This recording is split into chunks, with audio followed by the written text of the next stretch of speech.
Good morning, everybody. How we all doing?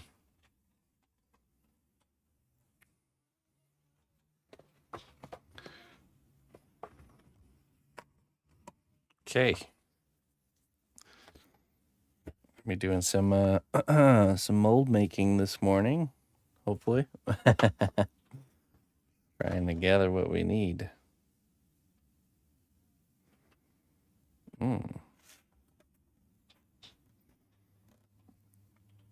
So it's a one to one volume ratio for the rubber.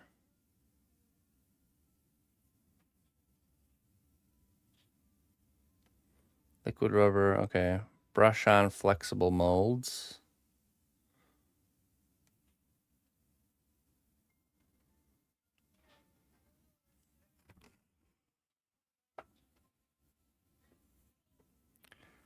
Now this says to apply 4 layers.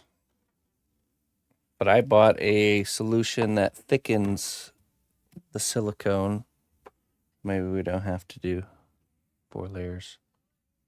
I don't know where I put it though. What's the difference between a mace and a morning star?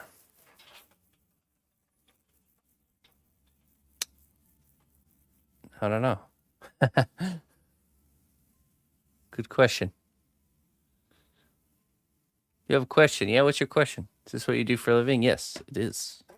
How you doing there, Ninja? Welcome back. Okay, let's see. We need to gather some things here. Well met, loyal friend. You've made a real impact on the realm. Thank you for your contributions. Quite a few of your emotes have a small white square in them with a black diagonal line. That's weird. You overcome one technical difficulty, PV Sculpt, and then you jump right into the next one, What's going on here, buddy? What's going on over there? Hey, thank you so much. I appreciate it, my friend. Okay, I really need to find. I thought I had more plastic cups, but apparently I'm maybe out. So we're gonna have to improvise in our mixing vessel. Yeah, thank you so much, man. Thank you for upgrading to a tier 2 sub. I'll get you your wisdom here in a second. Just let me gather my what we're gonna need for this here. Seems the same to me. I think isn't a morning star. It's a very specifically shaped mace. Yeah, that might be probably too small. Yeah.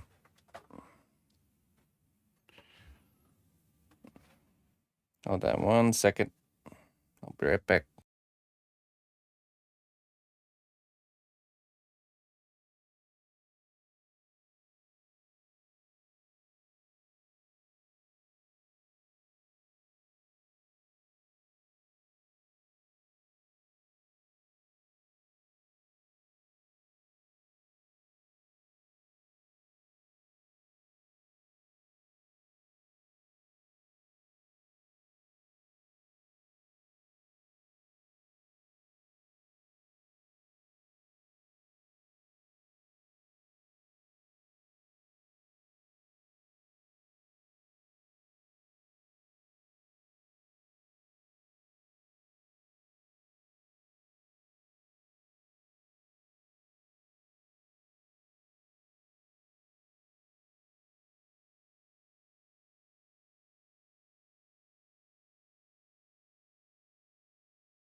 All right, I found 2 cups. Paper cups. Those will have to work. Cups. When I was a young warthog. Oh, no music. Oh, oops. That's my fault. Sorry, a little bit crazy this morning. Lots of stuff going on here. There we go. All is well. Get this one open here. Wait, you know what? Let me read your wisdom, PB. Vampire blood or snail slime? Make your choice.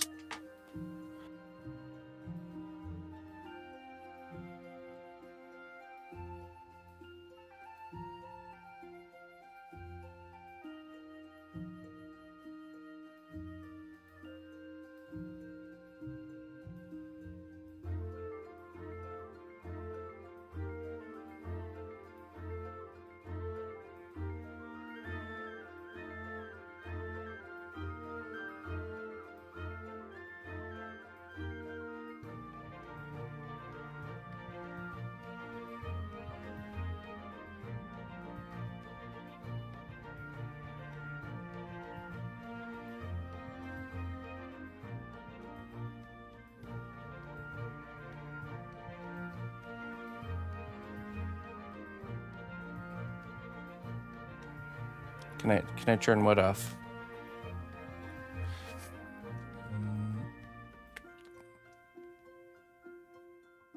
Vampire slime.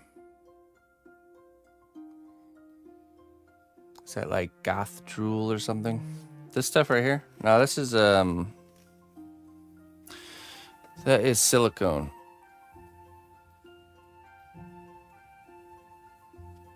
Oh man. Okay, I think we're gonna make a mess. So we should probably something down. Maybe some brown paper.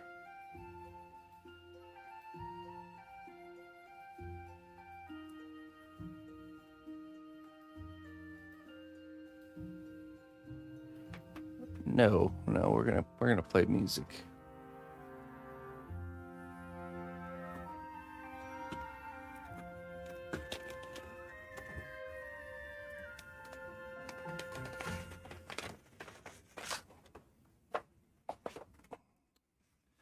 Yeah, you can mute the music.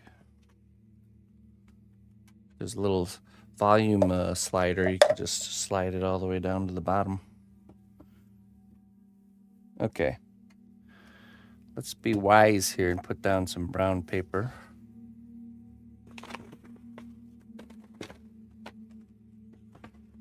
Let me get some tape.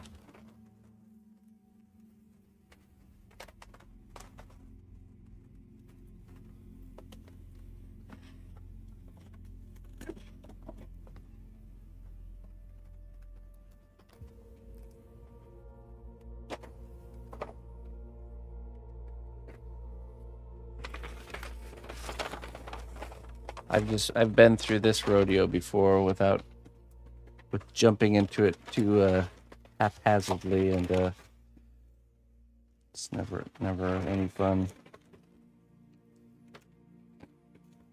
You don't know where a volume control is on a browser? Oh.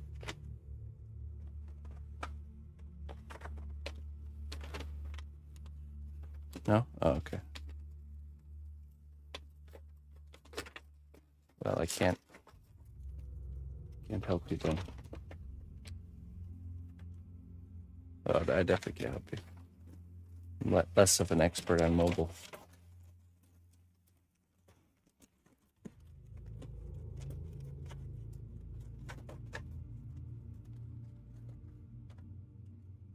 Mr. Sarab. I don't understand. I don't either.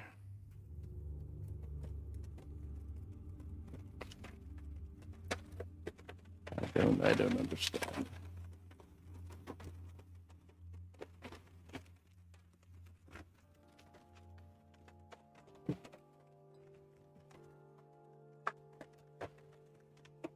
Okay.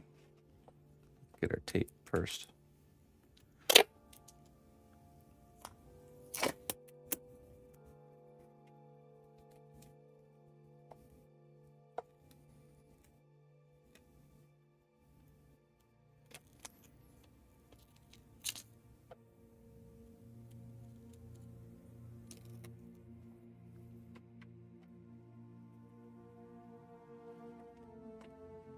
get bored so easily. It's funny. I find it pretty much impossible to be bored. There's way too many things to do in this world, in this life.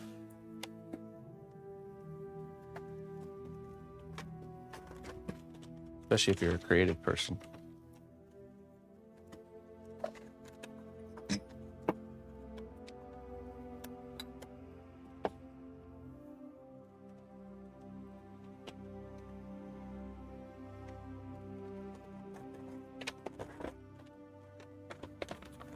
Go out and create something.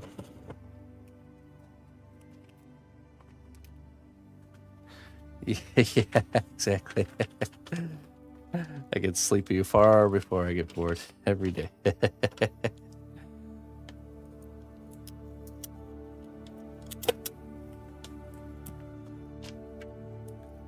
Even just sitting around and thinking would be entertaining for me.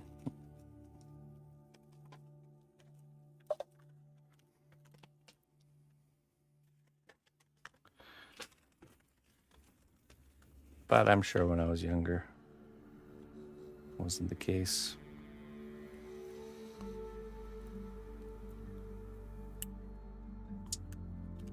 But I mean, think about it, we live in an era where there's just insane amounts of entertainment. So there really is no excuse for being bored. With the internet, games, movies, just things you can do outside, hobbies and crafts. What's possible? I don't know.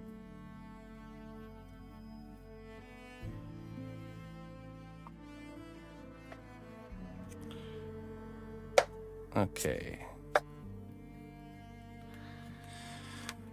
Hello, Peter. Where did PB go? Still gotta read his wisdom. So.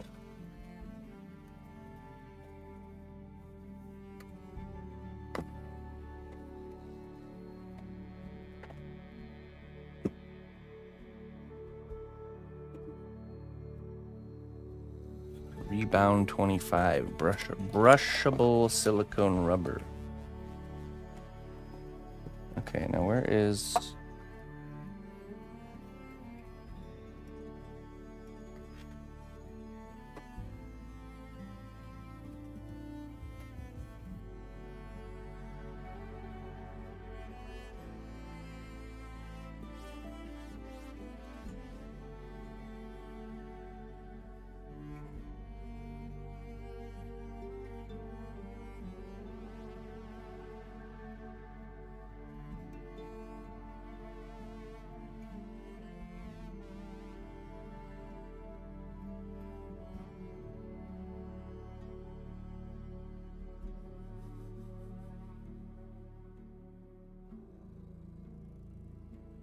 All right, one second. Let me go grab a few more things and then we'll get started, okay?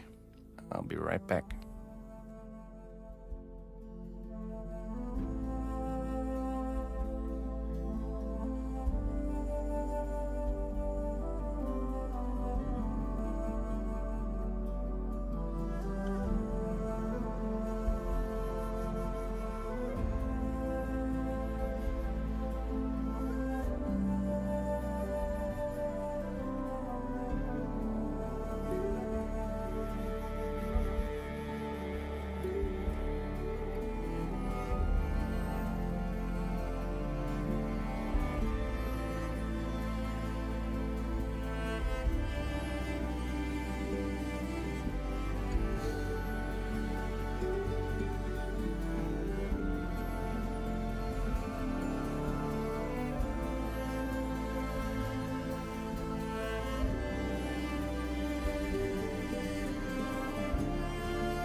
Jeez Louise. Sorry guys, I have a solution for thickening up the silicone. I literally had in my hand right before the stream, and it's just poof, gone.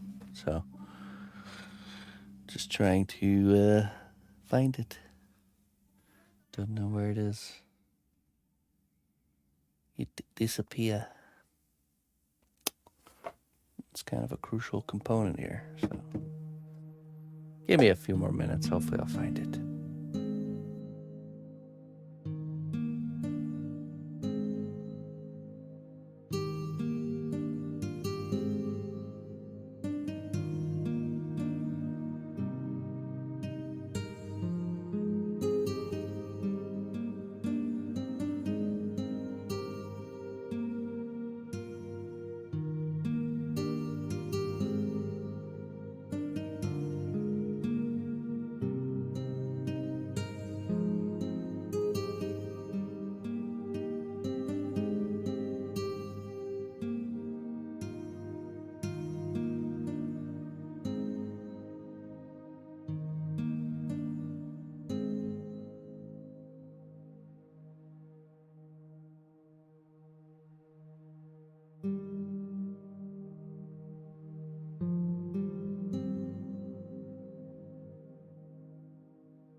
Listen closely, traveler, to what I say.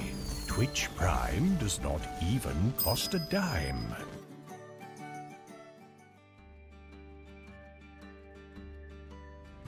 Oops.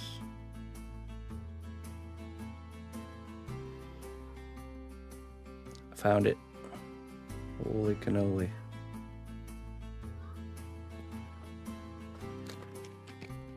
This little bottle caused a lot of grief this morning. Just randomly stuffed into one of my shelves, like one of my little material shelves back here. It was in such a mental distraction this morning trying to get everything ready. I must have just said, oh, need this. This is what we needed here. Thickvex, or Thivex is what it's called. Silicone thyro or thixotropic agent.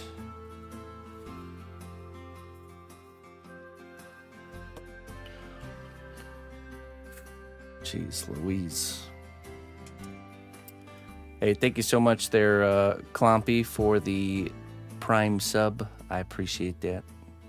Thank you for supporting my work. What's up, Blue? How you doing? Good morning, everybody. Thank you for waiting. Mr. Bandito.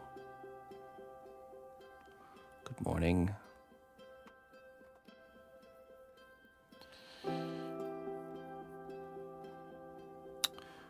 Yeah, we're almost done. We got probably one more session working on the last wing of the dragon, the Alduin.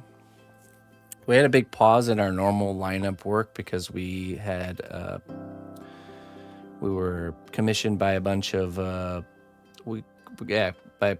three companies came and approached us to do sponsored work all at the same time. So we ended up getting very busy working on that stuff. And we've just recently kind of picked the ball back up on what we're on our normal lineup. But this is it was Logitech commissioned us to sculpt 2 custom headphone stands. One of them is Space Marine themed, like this one here, and then the second one is Tyranid themed. So it was for the launch of Space Marine 2 plus their new headset coming out. So it's like the charging station for the headphones. So we just got done with that one, and then we did a project for. Let me see. We'll go to the next one here so you can see. There's the Tyranid one. Then we did a project for Digital Extremes. No, sorry, not Digital Extremes. Focus Entertainment. Sorry. Focus Entertainment commissioned us to do a piece for the launch of the game as well. And then we did a project for the makers of the First Descendant as well. So, yeah. Pretty crazy. All at the same time.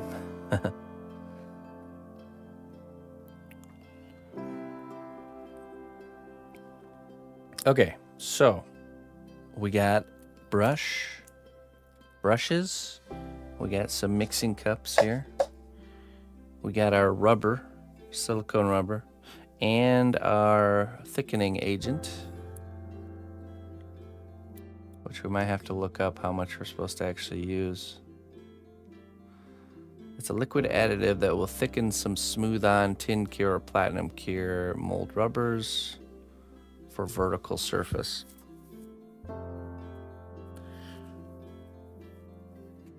Listen closely, traveler, to what I say.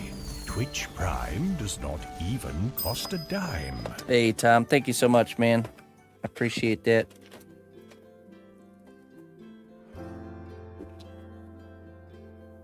Thank you for the 24 months, my friend. Now, I think I need to get one more cup. So we have a cup for part A, cup for part B, and then we have a mixing cup in the middle. So that way we can reuse these cups since we're low on disposable cups. So I think what we should do is we should paint on a layer. You may ask a silly question. Yes. Go right ahead. You know what we should do is we should look up a little, let's see, a little guide here. Okay.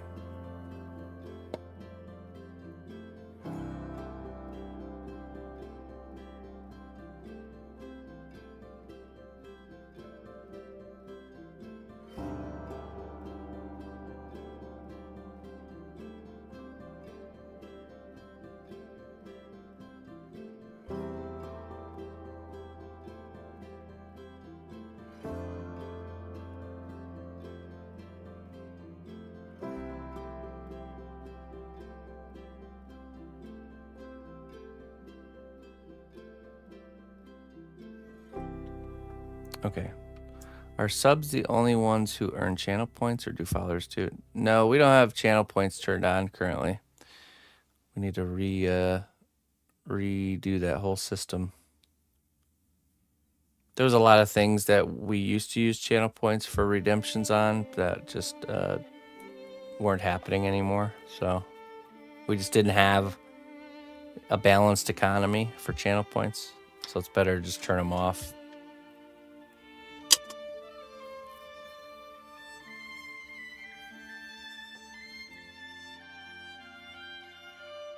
Okay, let me look this up really quick.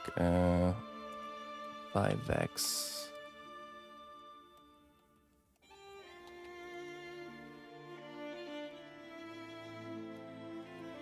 Because what I don't want to do is add too much of this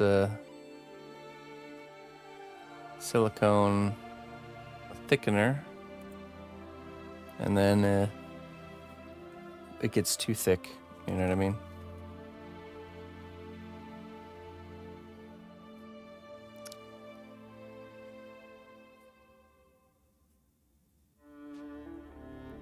Measuring and mixing. Okay. Mold max. This is rebound. Okay. If using mold max, the brush on mold process can be shortened with fast. Okay. Blah blah blah blah. The desired amounts of 5x to material. Add desired amount. Yeah. How do we find out the desired amount?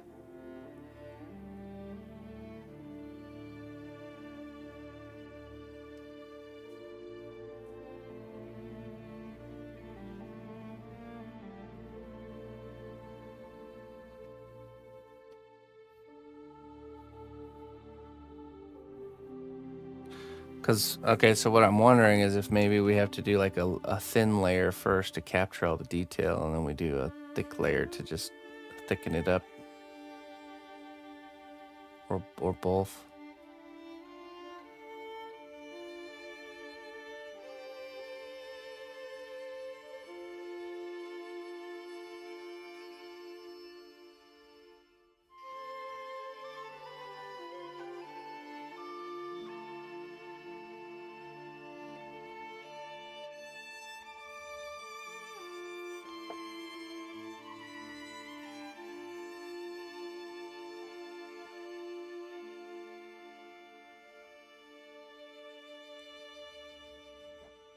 Okay, so we add the 5x to part A. Add as a percentage of part A and must be thoroughly mixed with part A and then B.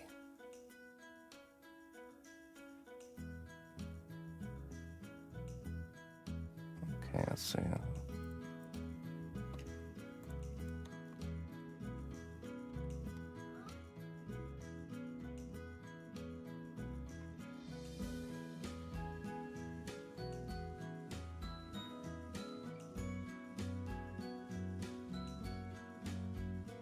Here we go. Rebound 25, that's what we have. 4 drops of 5x for every 1 ounce of mixed. Vary the amount of 5x to achieve different viscosities. Okay. Well, that's the answer we needed. 4 drops every 1 ounce of mixed rebound. A plus B. Okay, so every 1 ounce of combined. So for every half ounce of A, there's 4 drops of this. So how many ounces, if we were to mix this whole thing, which I don't think we need, probably only need half of it. Of course, they don't tell us how many ounces in here. Tell us the pounds. The weight, not the volume. That's okay. That's all right. I forgive you. Thanks for coming and saying that. What you got planned for this morning? Well, I got a good deal. Good deal. Mm-hmm. What's your deal? If you let me have one of, can you please give me just one of your feathers? Then I will give you some of my stuff. How about you can just have one? How about that? But just a regular feather. Since you ask so nicely. Go ahead. Actually, I want to give you stuff. Well, you can give me stuff, but you don't have to give me anything for the feather. You can just have it. You mean the dark one? One of these? Yeah, just grab one of those. No, it's not. You don't need a scale with this stuff because it's not by weight, it's by volume. So, oh, it says, okay, by volume or weight. Never mind. It says it right here. Okay. Well, let's do weight because I don't have any volume measuring cups. Wait, but how much? We still need to figure out how much an ounce weighs so we know how many drops of the 5x to add.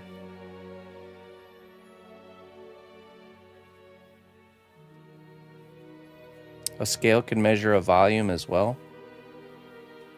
Scales measure weight, not volume. Measuring cups measure volume. Please? Oh, yeah, sure. Can I have a sip? Yeah. Thank you. It's cool and fizzy, right? Very cold and fizzy. Yeah, because it was in the fridge for days. Okay. I'll be right back. Let me go figure out the volume. Actually, let me grab a marker. Figure out the volume, and then we'll continue. Sorry, guys. A little bit of a chaotic morning so far, but that's how things like this go. We don't want to start mixing until we're sure about everything. Be right back.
Actually, you're right, Lou. I had a brain fart moment there. Ounces is not volume, it is weight. We got our scale here. Just need to grab one more thing and then we'll get started.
Okay, so first thing we need to do is actually remove the ship from the sculpture here.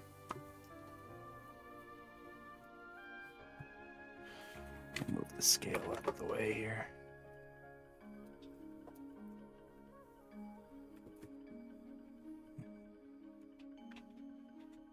We need to remove this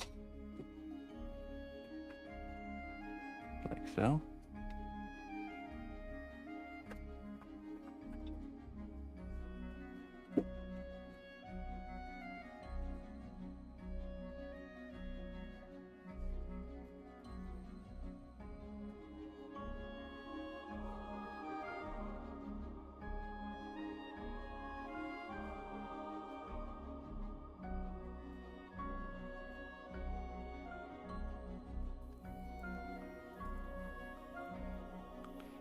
Okay.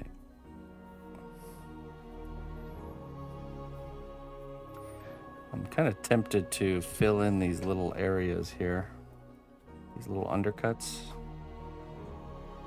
Just carefully fill those in.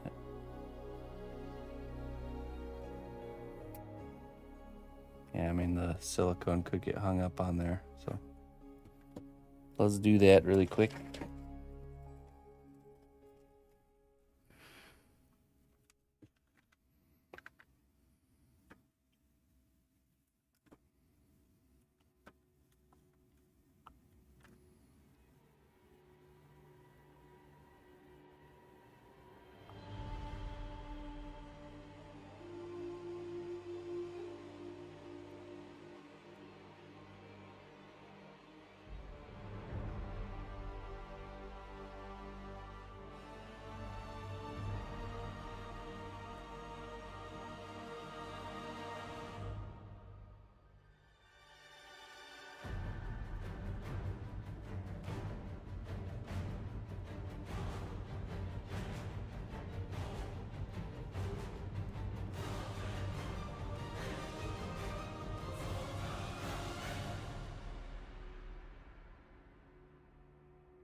We'll want to do a test fitting after we fill these areas.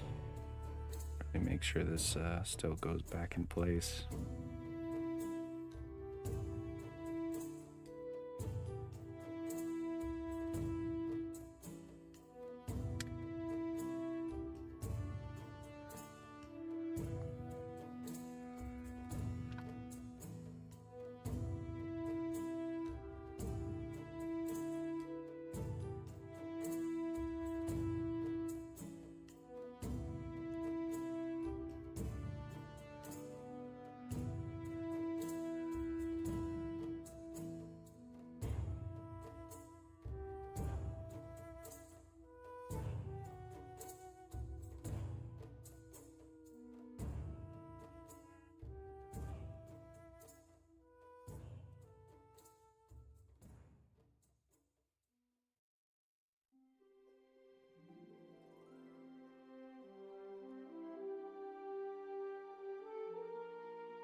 Okay, this part goes here.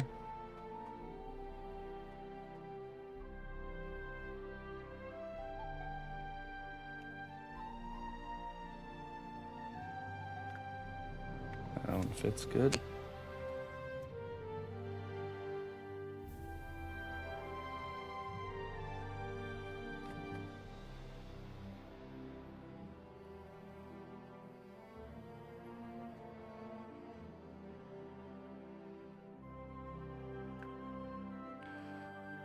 That one as well.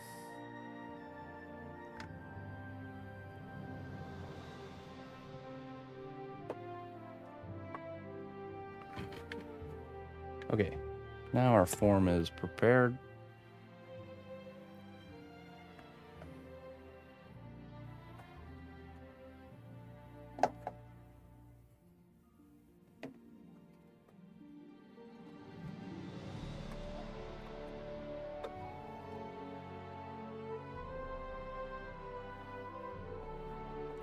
Okay, so for every 1 ounce, so every half an ounce of A, we need to mix 4 drops.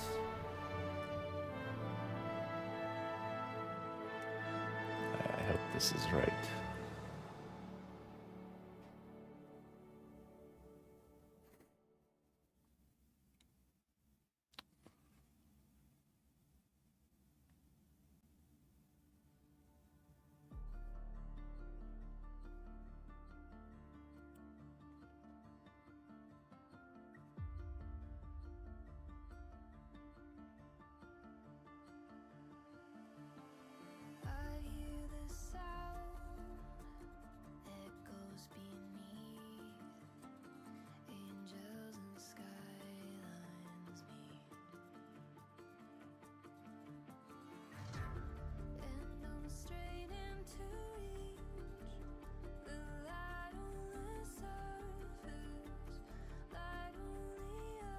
Yeah, I'm looking at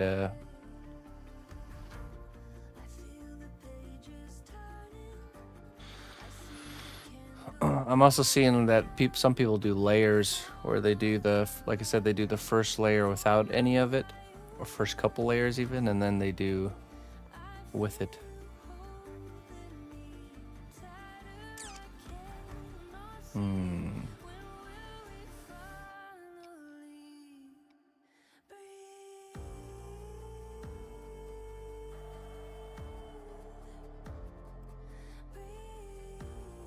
But I'm also not as super.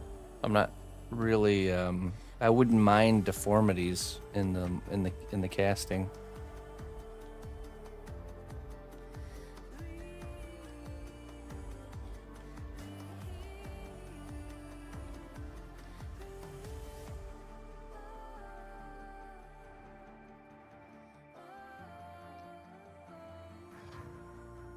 Okay.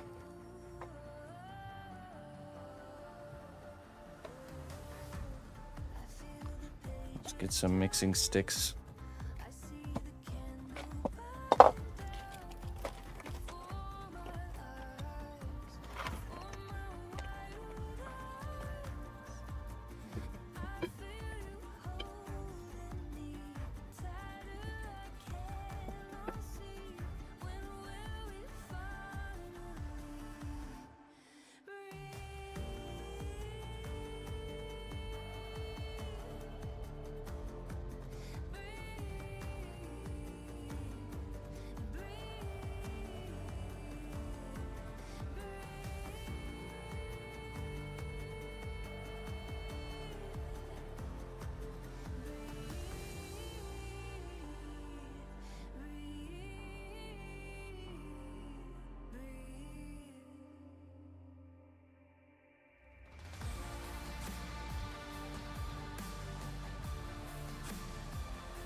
Yeah, exactly. If I do the thin coat, then I will have to wait between layers to dry. I think it says the dry time is, pot life is 20 minutes, cure time is 6 hours, which would mean we would need to do the first coat now and the second coat in the evening. So.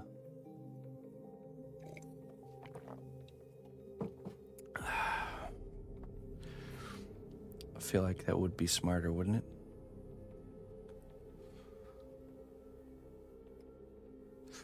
Wouldn't it be smarter?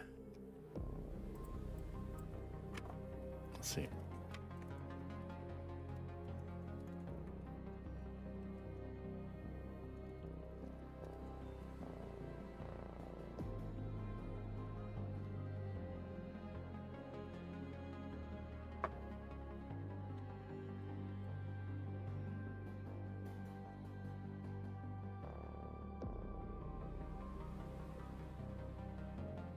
What, that song the song we just listened to? Okay, let's see here.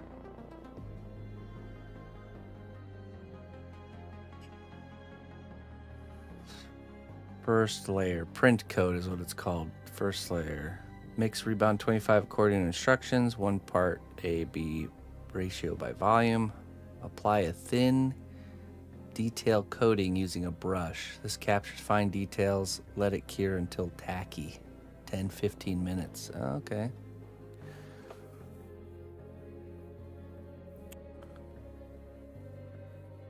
What does it say for preparing? Ensure model is clean and dry. Apply mold release if the model is porous or could bond with the silicone. Well, this, I don't know if we need to mold release this. Set the model on a non-stick surface like wax. Let's see. Chavant need mold release.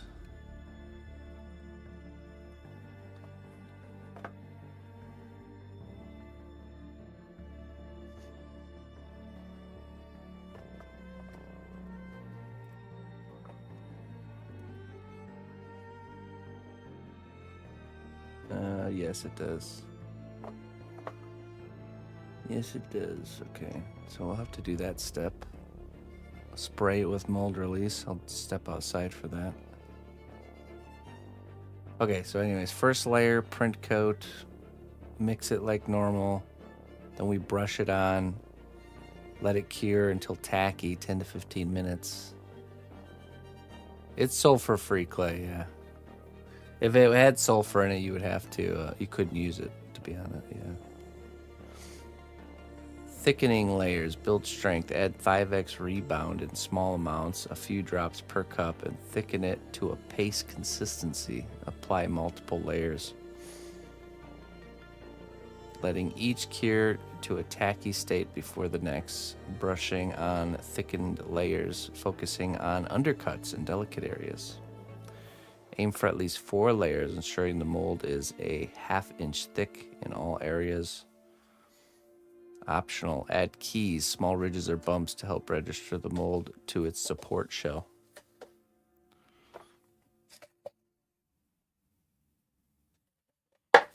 Oops.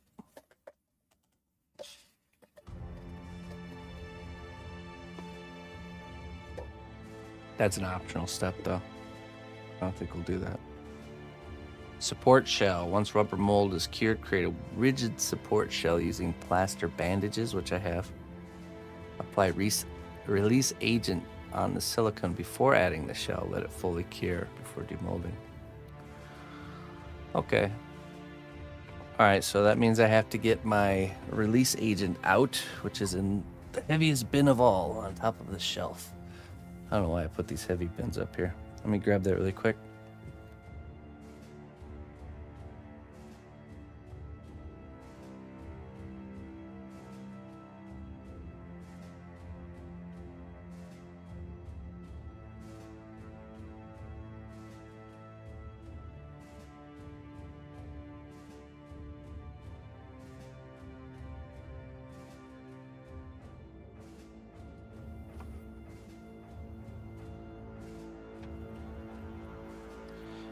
I don't think it's needed, but it probably helps with the...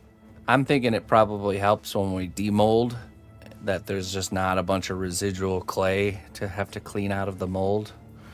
And since we're doing a clear resin pour, we want the mold to be nice and clean. So I feel like I have it. Might as well just use it, right? Made especially for mold making and casting. I bought this a long time ago. Hopefully it's still okay. Shake well before using. Apply light mist coating to all surfaces. Brush with a soft brush over all surfaces. Apply another light mist coating of release agent and let stand for 5 minutes before applying material. Okay. No, PB never picked a wisdom bottle. Let's see here. I think PB... Love potion or vampire blood? Make your choice, my friend. We're almost ready to start. I think we are ready to start. Let's read PB his wisdom. If you'd be so kind as to choose.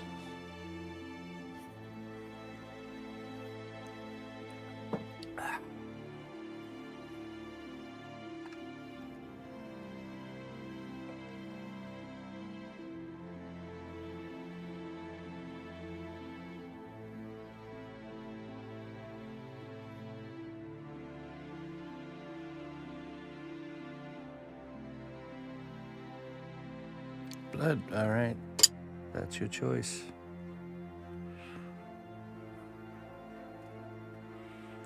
Yes, all right. Let's see what it says.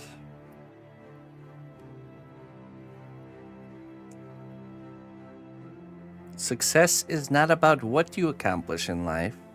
It's about who you become in the process. Oh, that's a really good one. Isn't that the truth?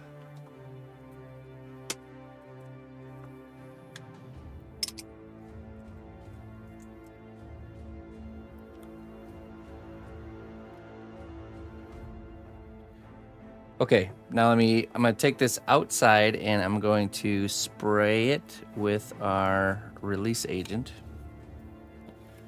This is kind of like cooking spray for mold making, okay? If you're unsure. I'll get this a nice spraying here.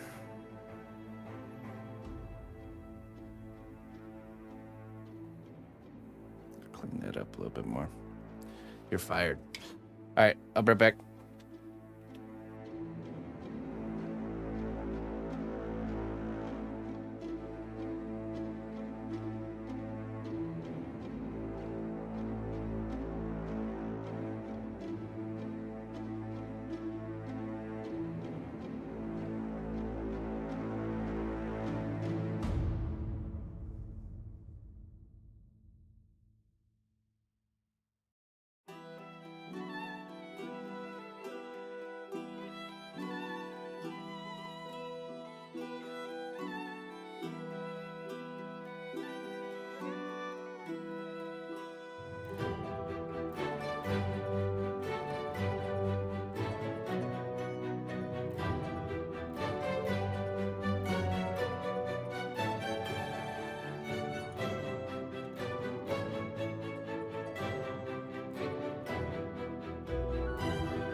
right.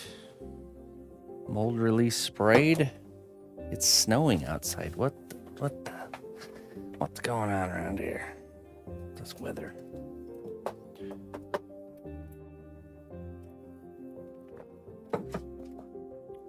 Okay. So the question is, how much of this stuff do we mix?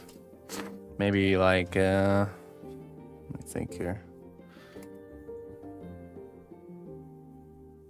So we can coat this with a thin layer. I don't think we need that much, to be honest. Maybe like, I'm just gonna eyeball it.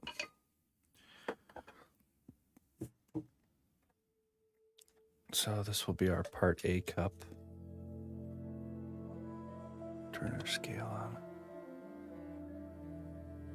Send your way. You want some snow? Okay, got it set to ounces. Let me cut open a little hole here. The first one. The first one. Ooh, thank you. That right there, the letters are his name. Oh, do. Is that a cool name? It looks like an do. That's a cool monster design. Does he have a lot of legs, like a spider almost? Yeah. It's actually for reference for ideas. Yeah, that's great. That's a great idea. It's What could you... kind of like a bear mixed with the spider almost. Spider bear. But spiders don't have claws. Yeah, they do. And bears don't have very long claws. Yeah, they do. Dragons have very long claws. So it's like a bear, spider, dragon, all combined. See, your dragon has very long claws. The dragon has long talons. What is long talons mean? Talons are another word for claws. Oh. Do the chickens have talons, daughter? Yes, they do. They do? Mm-hmm. Do the... That looks like a chicken foot, actually. That's exactly how chicken feet look. Well, actually, maybe you could want to use your ballet one because the ballerinas are ideas because I wanted a ballet sculpture. A ballerina sculpture. Do you want a ballerina sculpture? Yeah. Maybe someday I'll make you one as a special gift. Well, actually, Like a monster that's doing ballet? no, is actually a real ballerina. Is Miss Caitlin. I want you to make a sculpture of Miss Caitlin. Your teacher? Your ballet teacher? Uh-huh. Maybe I'll design a unique character. No, just make Miss Caitlin. Well, a likeness would take a lot longer. Miss Do Caitlin? you know what a likeness is? No. It's when you sculpt something or paint something that looks like somebody that exists. It's harder to do that. If you just make a random character, like just a random girl, it's a lot easier because it's not a likeness. I got a good idea. What? Maybe you could want to make a sculpture of the picture I drawed you. This right here? You would like that? Yeah. The oo-da-da-do? That's his name. The oo-da-da-do. That would be cool. He kind of looks like that giant bear thing. Mm-hmm. I don't know what it is. Clayton in the chat says yes in all caps. Yeah.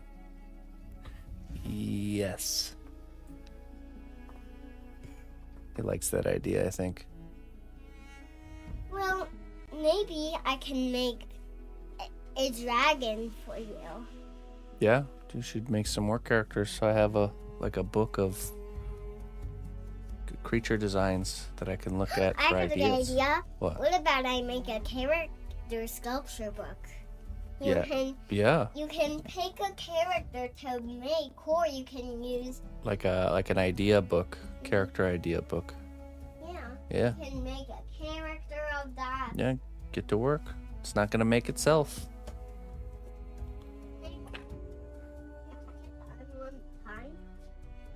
That's yours. You can have it.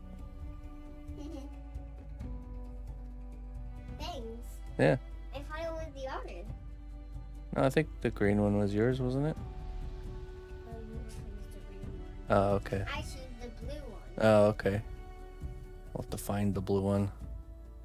Yeah. Yeah. What about just borrowing this? You can borrow it. Okay. Yeah. It's a foam. It's a light up foam sword. For our foam sword fights. Our blue one we had to break and use as a an accent light for a photo shoot.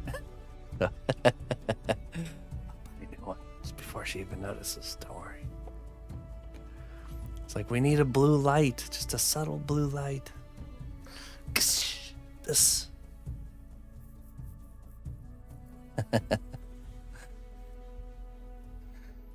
Okay, all right. Let's get back to it, shall we? So we're gonna turn the scale on so it's zeroed out with the weight of the cup. And we're gonna measure half of what I think I need to brush on for the first layer. It's okay if we end up needing more. What we don't want is to, because I only ordered one of these, so we just want to yeah. We don't want to use it all here.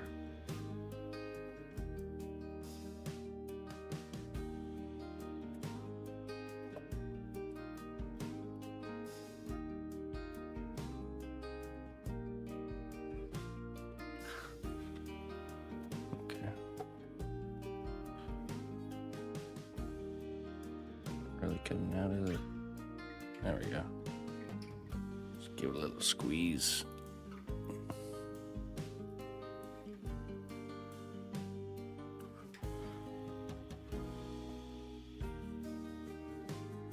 Okay, what are we at? 1.7 ounces.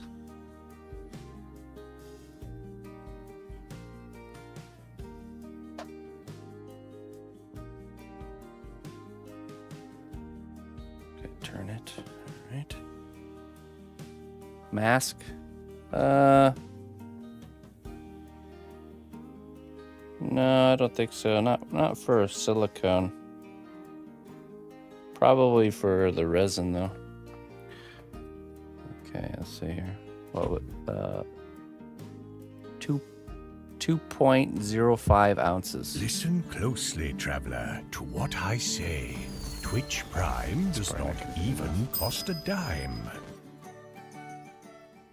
Hey, Big Hijinks, thank you for the 2 months, my friend. I appreciate that.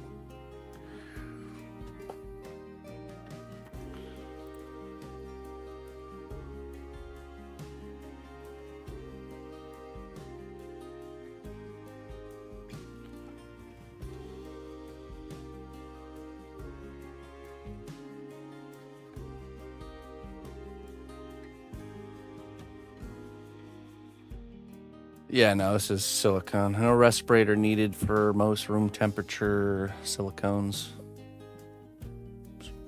Like Rebound 25, so yeah, we're good. But yeah, when we do the resin, we'll have to. Okay, let's see. A little bit more here.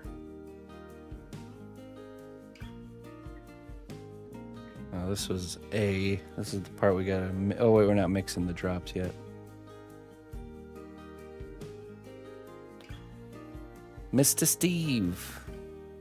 Yeah, thank you very much for the 2 months, your Big Hijinks. Sorry. I'm in a very distracted mindset right now. I apologize. 2.85. Okay, that should be good. 2.85 ounces. Okay, somebody remember that. Close this. 2.85 ounces. Okay. now we do part B. So am I. Okay, we're in the same boat. All right, so now we open up this. So 22 drops. I think that's wrong. I think your calculations are incorrect there, Clayton. No, we're not doing any drops. We're gonna do the first layer without drops. Okay, 2.85 ounces. Ready and go. This one's a little bit more liquidy. I have to stop the pour right before. 2.85. Oop. Went over. Oops. Nice. Distracted for 1 second.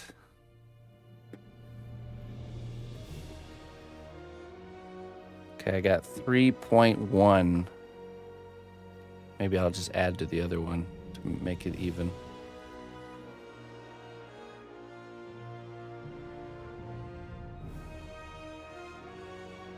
Okay, 3.10 and 2.85. So we should probably just add. That might be too much silicone though. It's okay as long as we have enough for the next layer.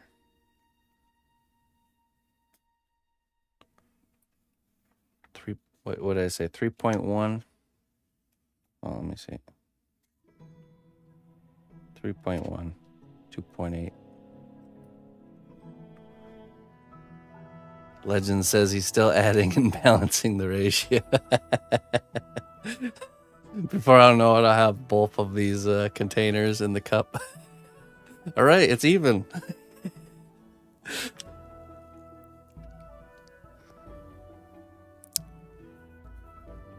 Let's see here. Okay, just a smidge. Just a little bit.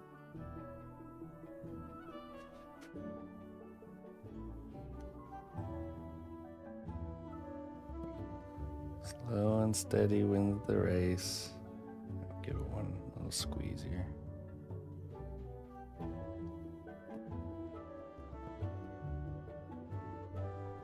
Three.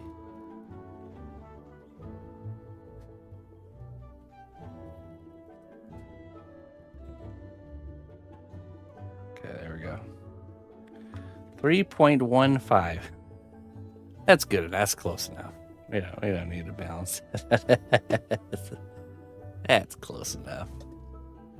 There's a margin for error a little bit. Okay, so this one is part. We'll tell by the color. It's okay.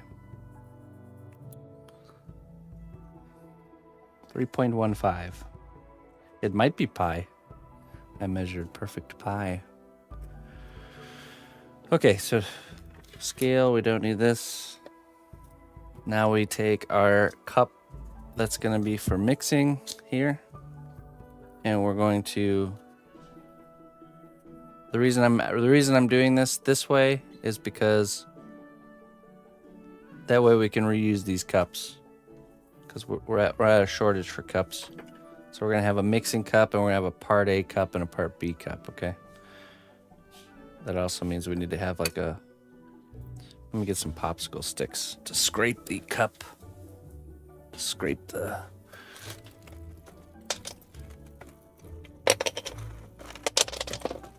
Oh, jeez. We got a popsicle stick here. We got 2 popsicle sticks. Perfect. And we have our big mixing stick. Okay, so let's do this into the cup.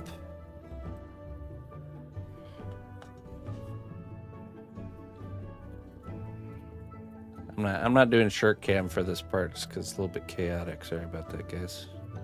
Good thing we got a good desk cam set up now.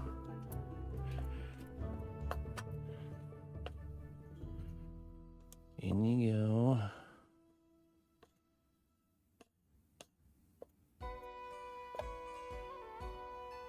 And so the objective of this coat is we paint it on very thin to the sculpture.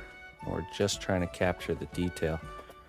Then we'll simply dump the rest of our silicone. Combine it. Goopy. Very goopy.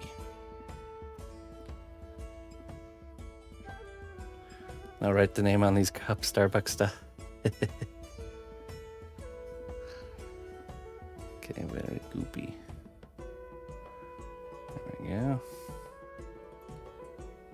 Okay, now like honey here. Okay, there we go. Clean transfer. That can sit over there. Next. Now we got 20 minutes of pot life, so that means we got 20. Once we start mixing here, we got 20 minutes.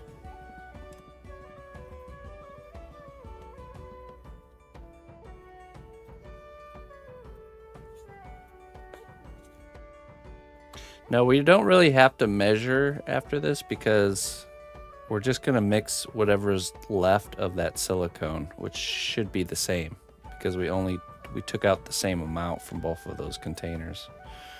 So I don't even need to measure.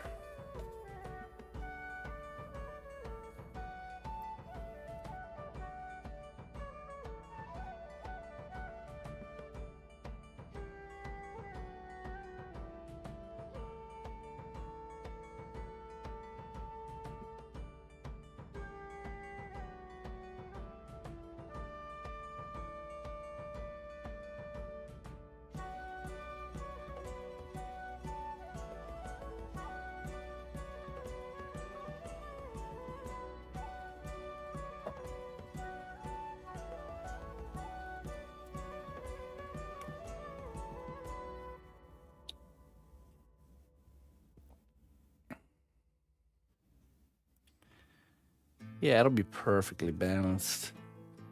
I don't think it has to be perfect either, though, to be honest.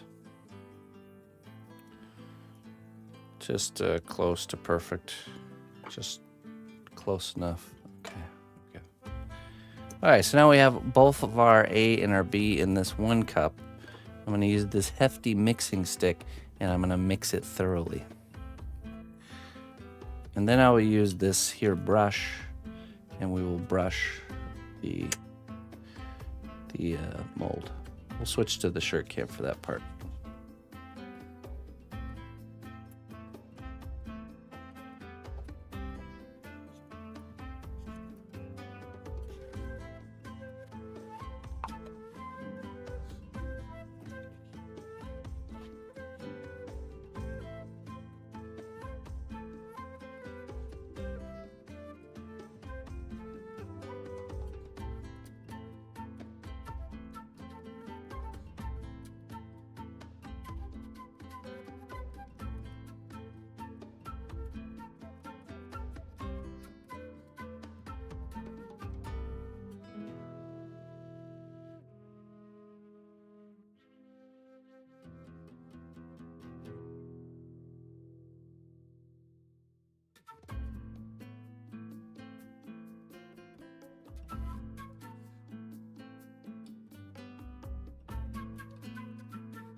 All right.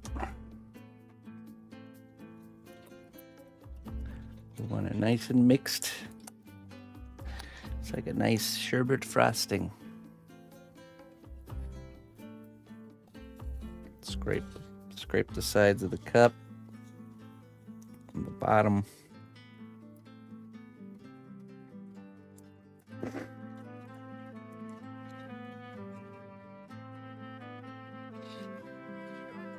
Vampire got my arm. Where?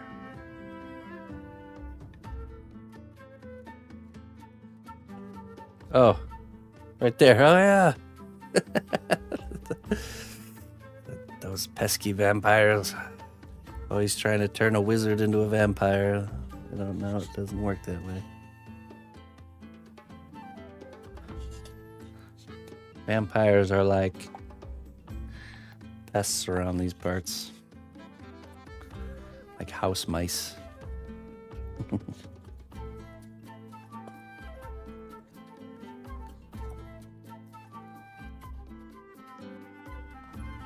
Okay, that should be good and mixed.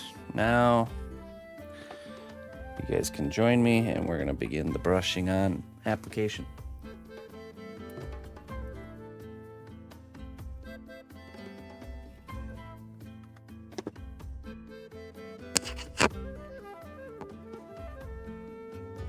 We got our trusty disposable brush here.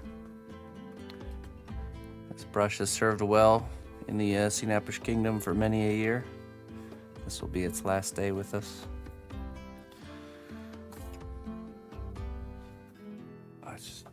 Let me fix this green screen really quick.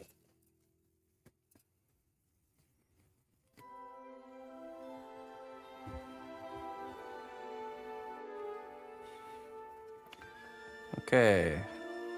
Now we'll just kind of probably just drizzle it on there, and then we'll spread it around with the brush.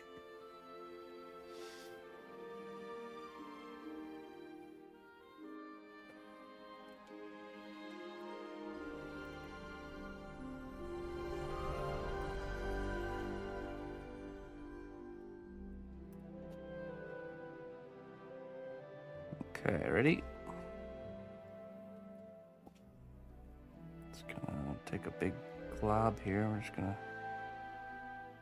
drizzle it around. Ah, yes.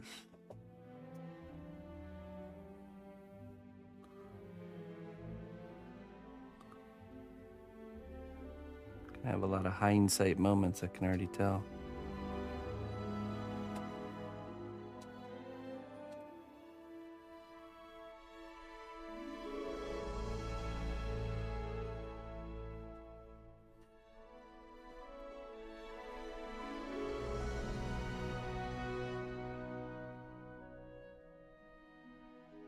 Oopie.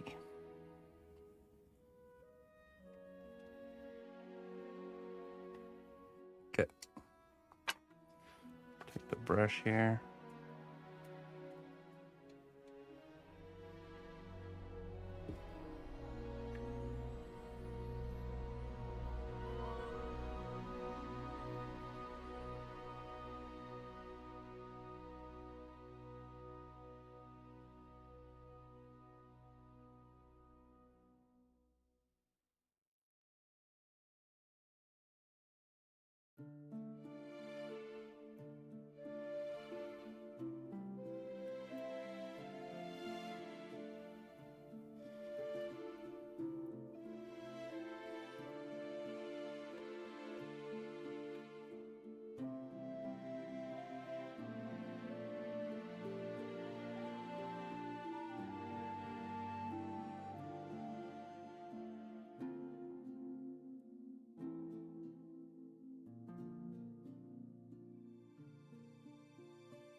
Oop, I just got a drip on my new pants. Nice. Nice. New workshop pants.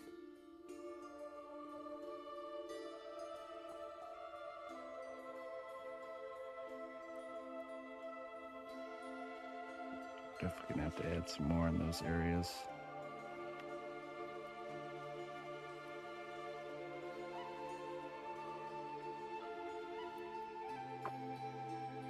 Let's see.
Continuing along here.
Stuff like this always reminds me of that goop from Ghostbusters.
Yeah, I know. We're getting there. Don't worry. We're making our way around. I think we'll have just enough. But just in case we don't, we can always mix some more.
Oh, I'm so glad I put that brown paper down.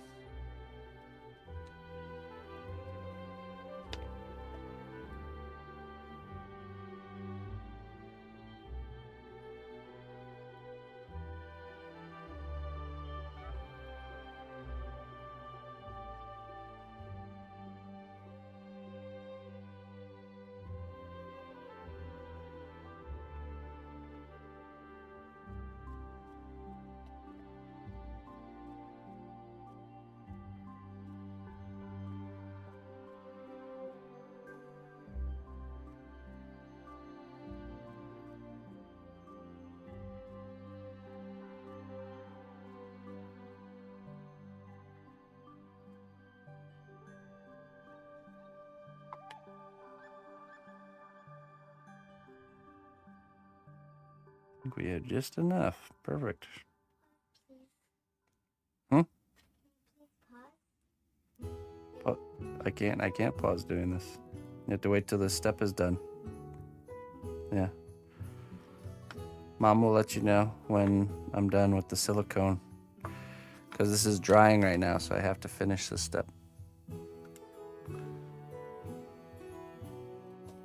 Well, you're doing it. Oh, thank you. Oh, I did first. I can't right now, Emma. I told you.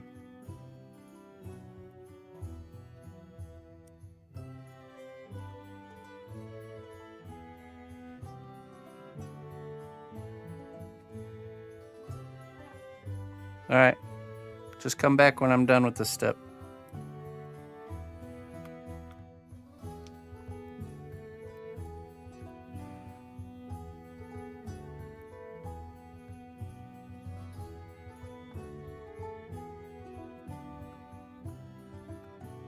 Let's just take a look here.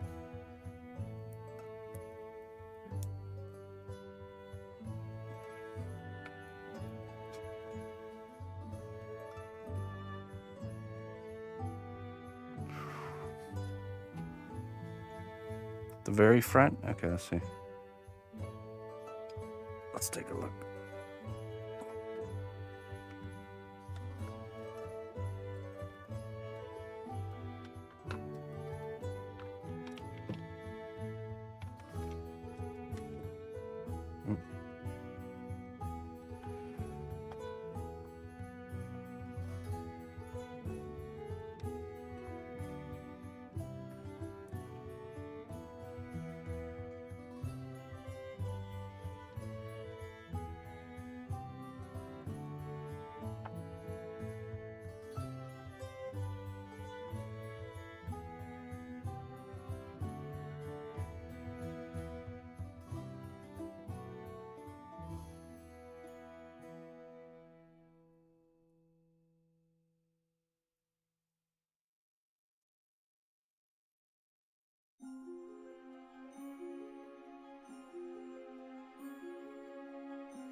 Just going and spreading it in the areas where it's kind of pooled up.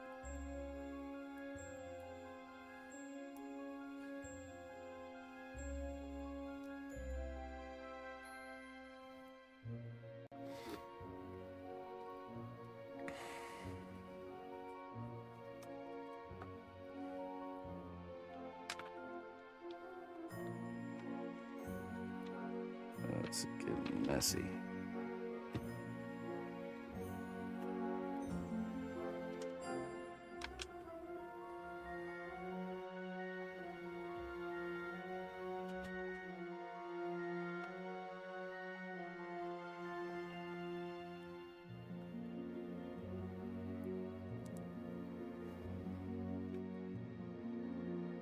Go ahead and get any extra out.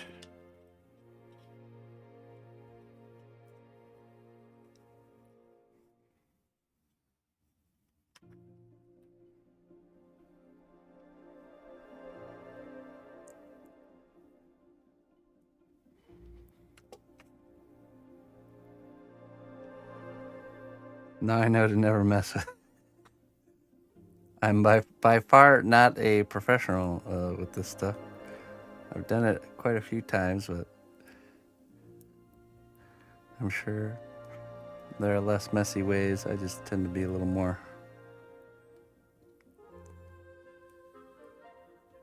messy with my creation process sometimes. As long as the job gets done, that's all I care about. Let's see here. Let's add some of that up there.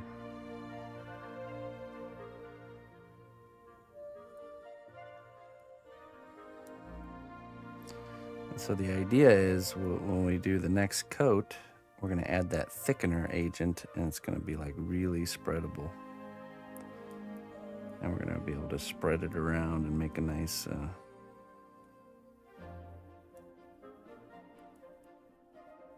nice thick layer. This is for this layer is only for capturing the detail.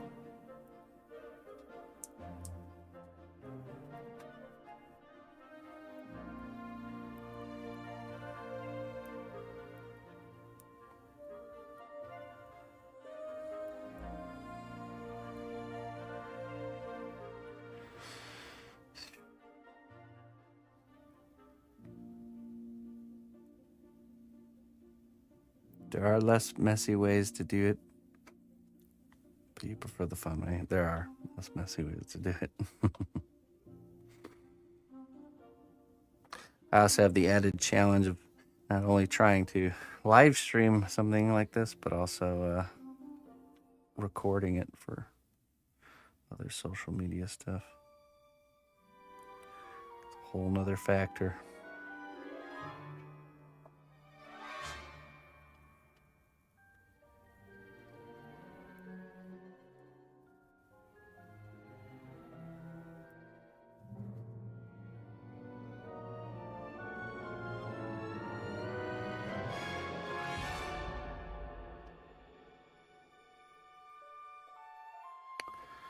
This is a rubber, a silicone rubber.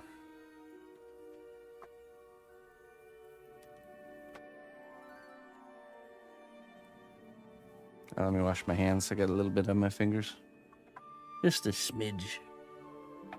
Just double checking. Yeah, it looks good. I think that's pretty good. You know what? So I guess it says we want to wait until this gets tacky before we do our next layer. And then the mess is going to get even worse. So what it is we mix the rubber together and then we apply it to the sculpture. It's creating a kind of like a skin or a perfect, like a form-fitted mold. And then what we do is, this is the real thin layer, right? This is way too thin to make a mold. But we're gonna let this set up a little bit, and then we're gonna mix up the rest of this stuff and add a thickening agent, which will make it like frosting for a cake. And we'll go over all of this again with that thicker frosting cake layer, and that'll give it the thickness that we need. Then we just set that aside, let it cure for 6 hours. Then we got this floppy like representation of this sculpture we want. So we actually have to do another mold or another layer on top with a different material that's going to be rigid, which we will use plaster bandages. So what we're wanting to do here is we're wanting to turn this clay water formation into an actual clear resin casted water formation. So we sculpted it out of clay first, and then we're molding it so we can cast it in clear resin. So it actually has a clear finish.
Thank you. Okay, so what's the game plan here? It said it would take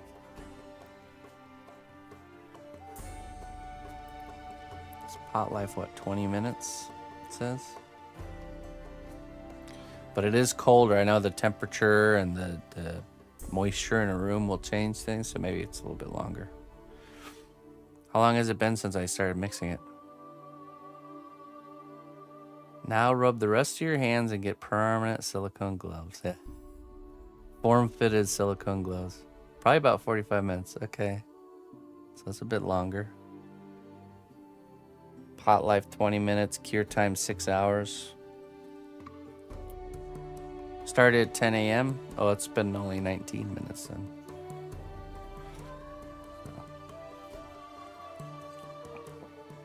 Okay, so then we're almost at the 20 minutes pot life, which I imagine it will create. It'll start to get really, really sticky or not really movable, and then we'll be able to mix the second batch and apply that. I'm sure some people, they let it cure all the way before they do the next layer. I suppose we could do that too. Let me go wash my hands. I'll be right back.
Okay.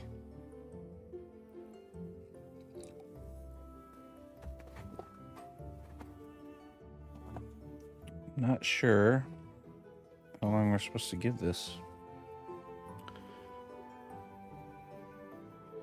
It's been 25 minutes. Still movable.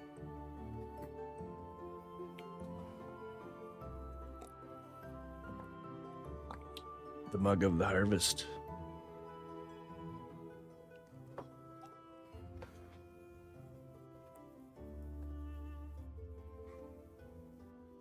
Let's watch it.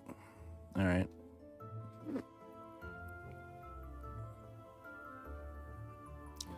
I mean, it's kind of... What else can we do here? Maybe untape the paper and move it into enhance.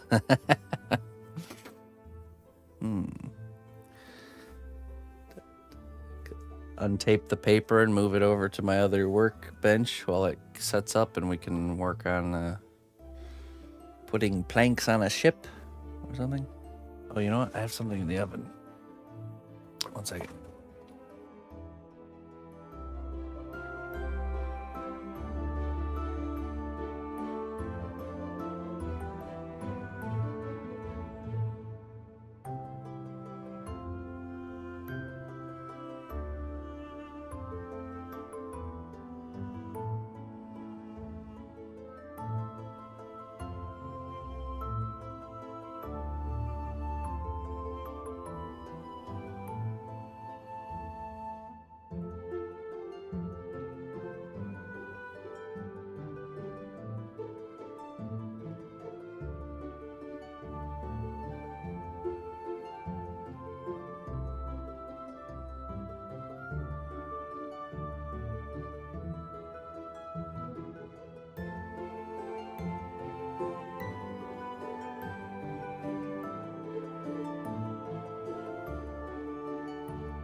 Okay, yeah, you know what? Let's set this to the side, and we'll just let it get. No need to, jump into it right away here. We'll move this stuff over to here, and then we'll sculpt some ship planks. Just gotta make sure not to make a mess. Okay. We'll let this cure.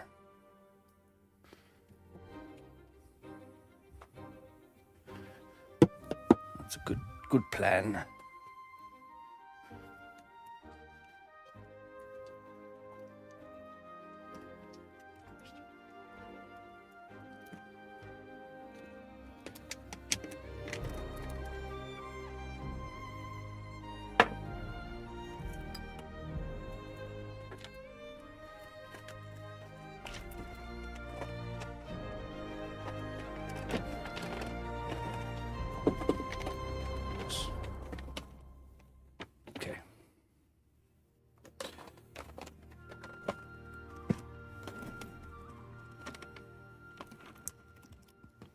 All right.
Alrighty.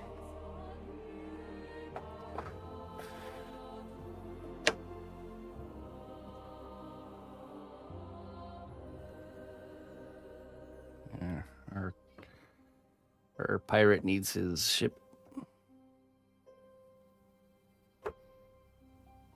Man, I can see hear that wind howling out there. Okay, just some nice, easy, casual sculpting now. Let's see. Let's check it. 11:30. We'll give it a check. That's been a couple hours. Maybe we can do it then. I think the idea is it needs to be set up enough that it's not going to move around too much. Okay.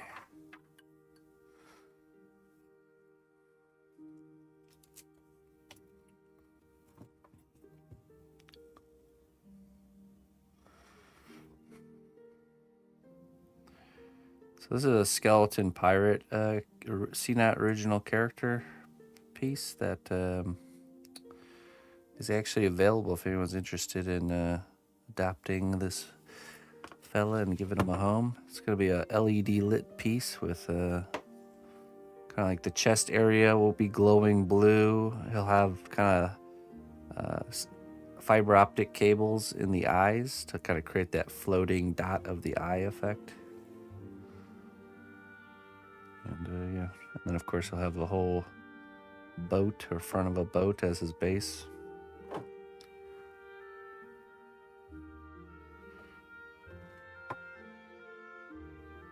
I might do some light work in the base too. I'm not sure. I just want to create this kind of like ghosty, you know, spectral pirate looking scene with a very Monkey Island-esque style.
I have thought of that, yeah. It's just ghost flames, yeah, something like that. It's a very, it's not easy to 3D scan stuff. It's not something you can just do willy-nilly. You gotta have the good equipment to make good quality scans. So I just don't have the right equipment to do that, nor the overhead to get stuff like that. So someday, I'm sure. Yeah, as time goes on, the technology definitely gets cheaper. So better and cheaper.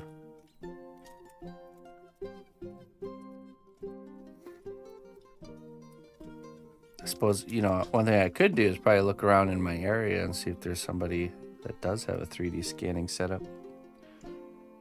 That would be much easier. Just outsource that work.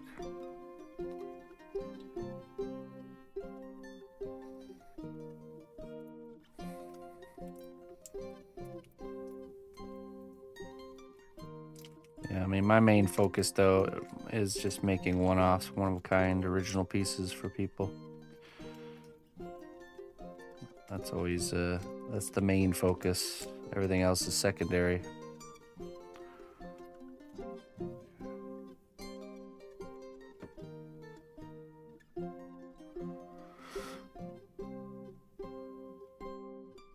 He's a shark. Hey, what's up, Krona?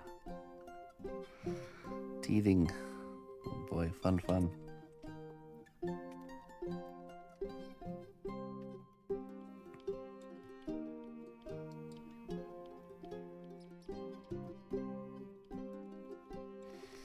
Yeah, it's nice. Yeah, I'm sure most of the artists she's probably working with are digital, and their stuff's, you know, easier for them to get their work into a printable format. But to 3D scan, you need to do it well, you need a decent setup.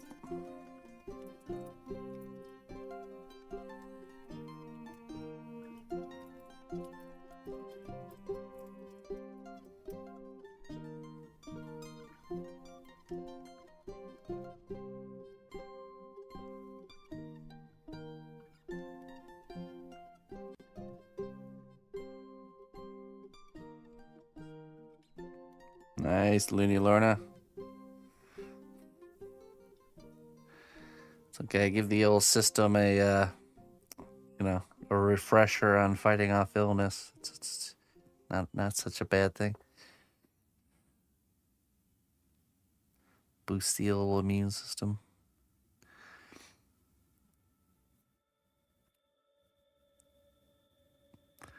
I hope you get better soon there, Looney Lorna.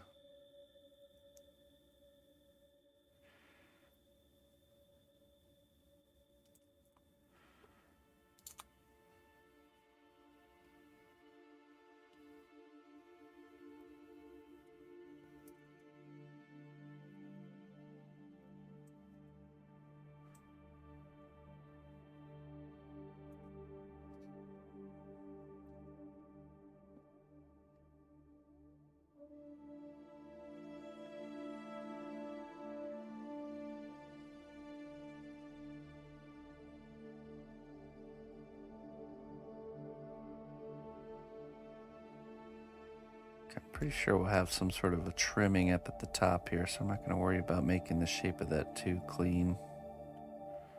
Just kind of make the boards a little bit more flat here on the side.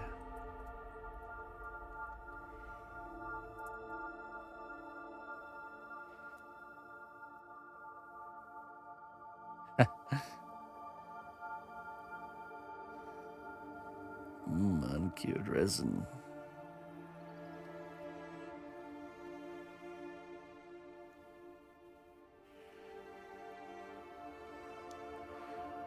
You know, if you ever have a really stuffed up nose, you guys should try taking cinnamon. Take a little dollop of cinnamon and just put it right in your mouth, and it's amazing how well that will work in clearing up your airways.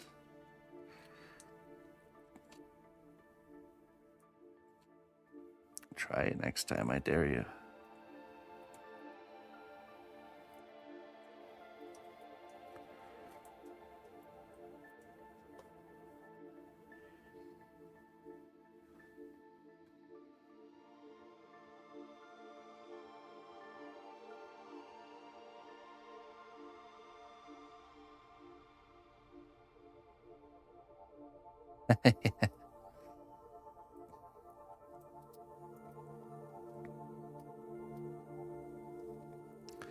Hey, you can't knock it until you try it. That's a rule.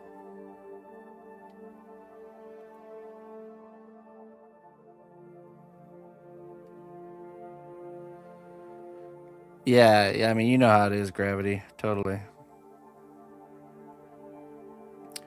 It takes a lot of space, and yeah, it's nice to have a set apart space for that. Also, to be able to freely move around the work desk, you know, is nice. Instead of moving the object, you move your body. So I can't really do that here. But we made it work. So I still want to show the process since it's part of one of our sculptures here.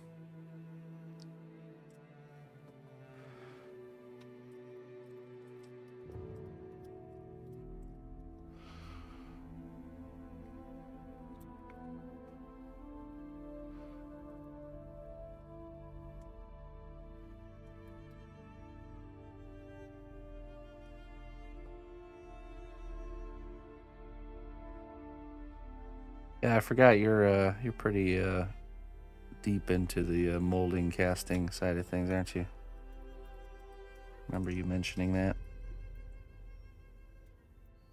Got into it because your daughter for cosplay stuff, right?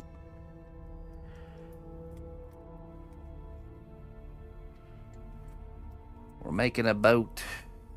Ship. That's the ship.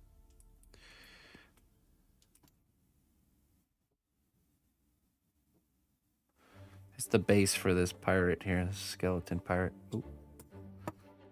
It's his vessel.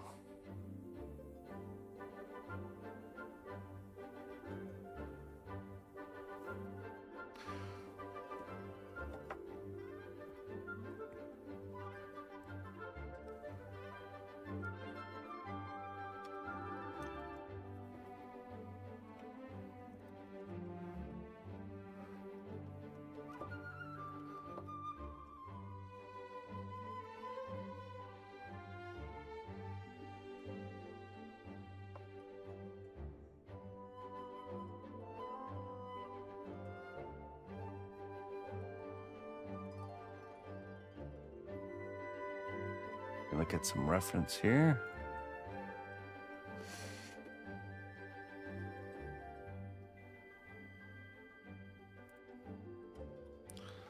Some broken ship part reference.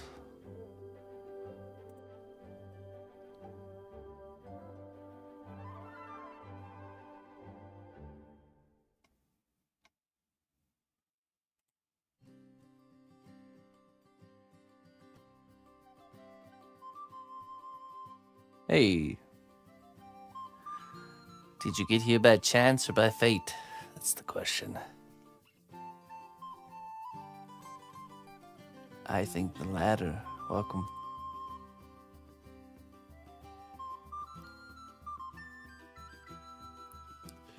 You were always destined to be here. We were waiting for you the whole time.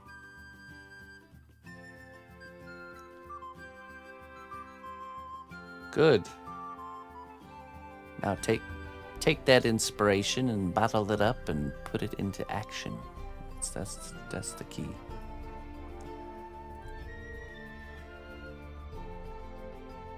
Well, that's a pretty old rusted boat there. Okay.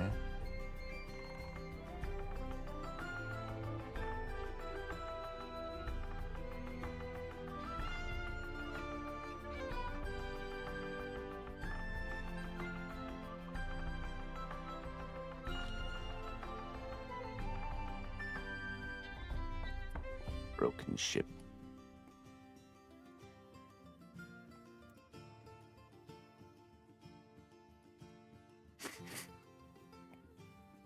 Okay, I think as we get towards the nose of the ship, it's less damaged, and then progressively more damage as we get towards the bottom.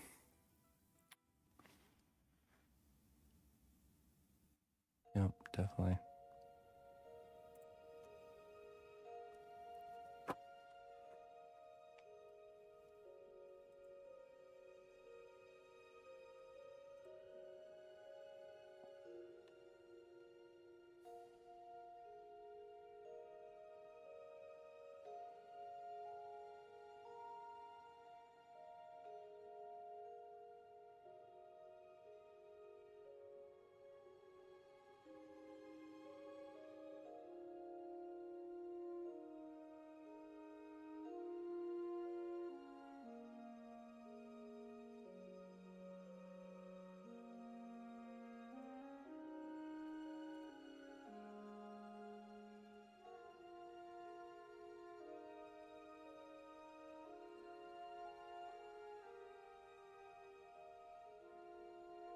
A second, need to check something here.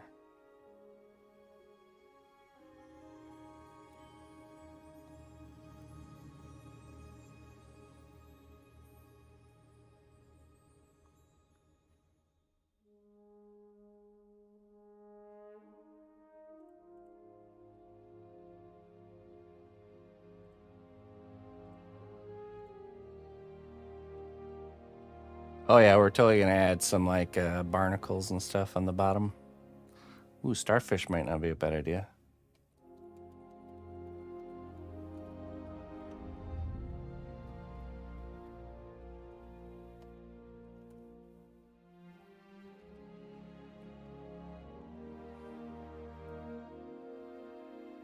Barnacles. Hey, you know what? Let's look up some of that. You know what? You know what? Stay focused on the wood first. Make the wood look nice on both sides, inside and out. And then, you know, that's like a whole layer in itself where we go around and we just barnacle things. Okay, let's see. So, okay, hold on. We're gonna kind of dictate where the damage is first, and then we'll start doing our wood grain.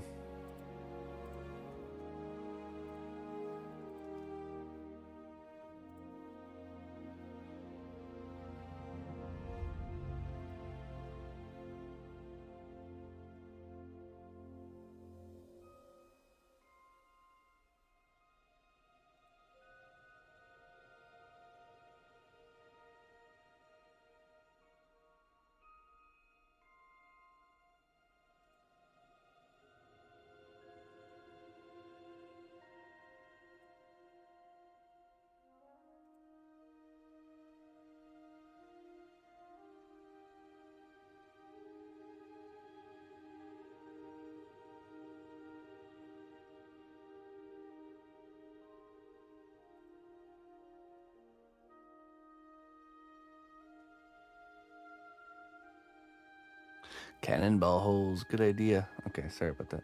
Let's go back here.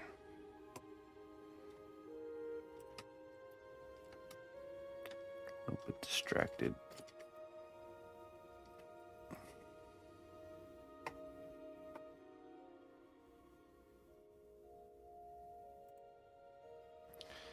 Your wife is really good oil painter. Best I could do were funny stick figures. Flip books in high school. Leave the art to the experts unless they have confidence issue.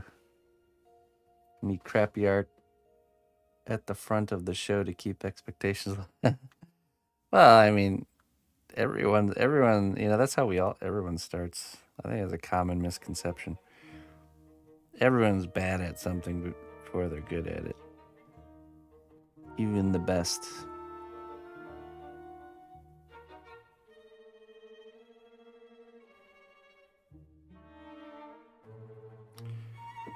Okay, so from most damage to least damage, we're going to create a gradient here. So let's see, we've got this board here. This one will be longer.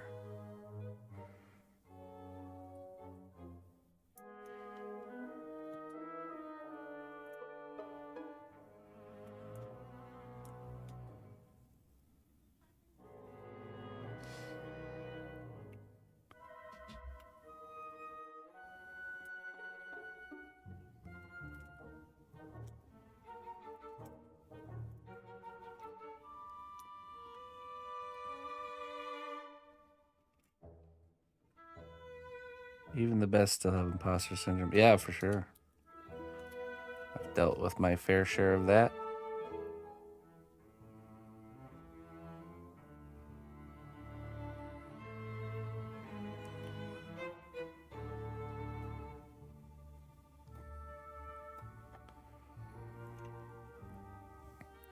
The problem with imposter syndrome, especially when you're an artist for your living, is you can really shoot yourself in the foot by, you know, if you don't know the value of your work,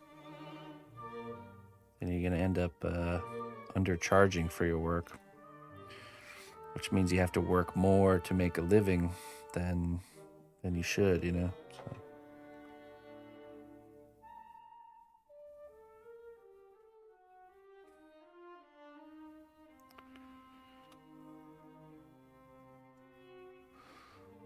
Let's say I kind of want to mark where these, like, kind of the ribs of the ship will be.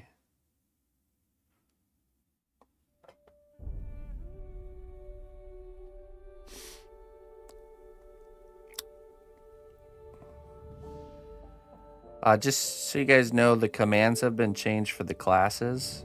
Exclamation point class talks about the active class, the robot one that's up and coming. And if you do exclamation point class 1, it will link to the gremlin, and exclamation point class 2 will link to the dragon class. So Just so you guys know, let's shift it a little bit since we're getting ready, gearing up to start the next class. And if you're curious, if you want to learn how to sculpt robots, we are starting a new class on the 23rd of this month. Join us. All you gotta do is be part of Discord. Join Discord. It's free. And if anyone wants to contribute towards the creation of these classes, these are crowdfunded by you guys. You can do ! fund and chip in towards that. We have our goal set here down below my face cam that we're trying to hit before the end of the robot class. I'm pretty excited. Be going over all the tips and tricks and things I know pertaining to not just robots, but just mechanical things in general. How to make them.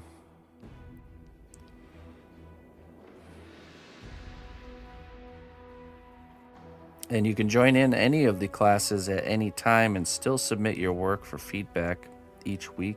Every Sunday we do the live class. I go into Discord and check everyone's progress, give feedback. So you can join the Dragon class or the Woodland Gremlin class today and just follow along at your own speed.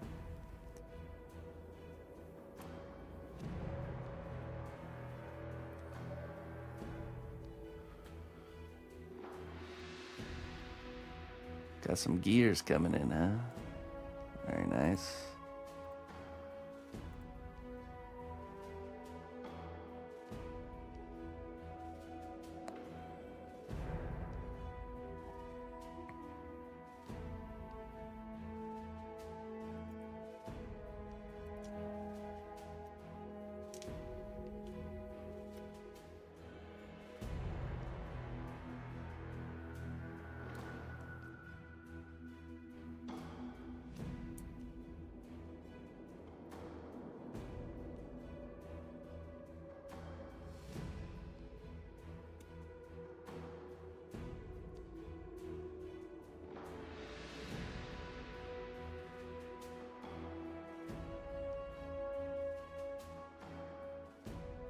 Bags of old watch parts. Oh, that's interesting. That's a good idea.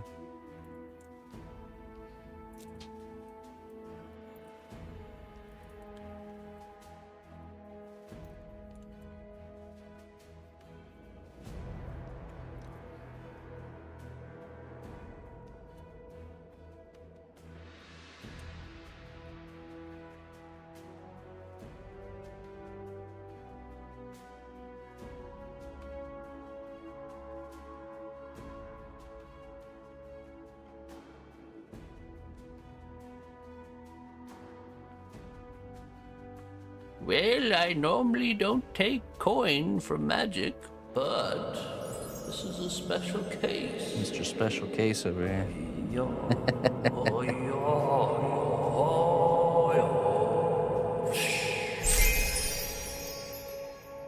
Gravity, thank you so much, man. Thank you for the generous tip.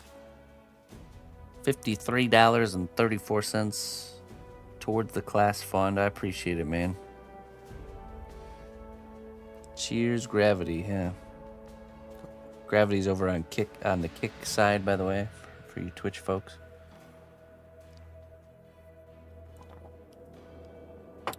I have a we have it's funny, we have these little micro communities scattered amongst the internet, all part of the same grander community, which is the cnotbusch kingdom. Gravity's holding it down over there on kick for me. So Gravity and Maggie are, and we have a few lurkers over there too. I know we do. We got Pita over on YouTube. Tell them we hype him. They have hyped you, Gravity. Gravity is holding it down. Oh my goodness. Oh jeez. I don't even realize the dad jokes flow so naturally. I didn't even realize they're happening. Yeah,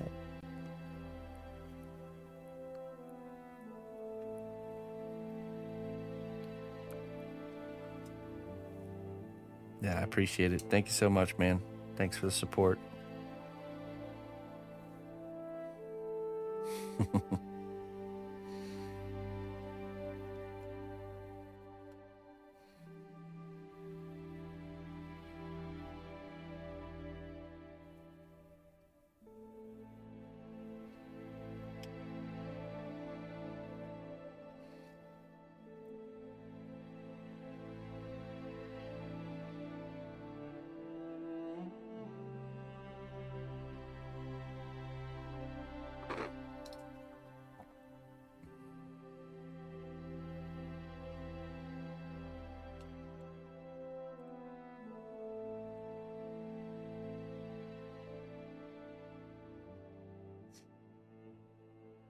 Need more tackling fuel here. Hold on.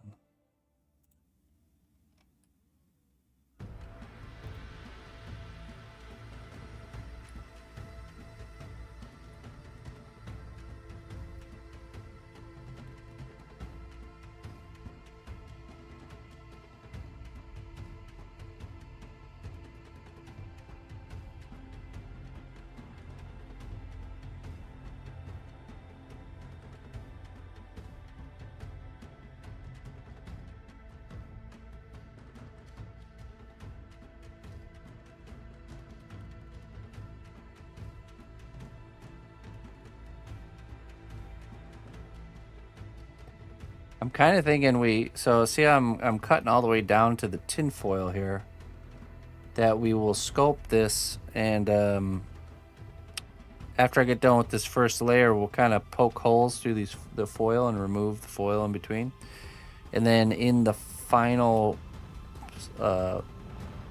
sculpture, we'll have where you can see the light, kind of like the ghostly, like heart of the ship glowing from the inside, just kind of like similar to the rib cage of the pirate, where we have some LED lights on the inside of the boat, and it'll create a cool, kind of glow coming through through all these holes here. That'll be good, I think.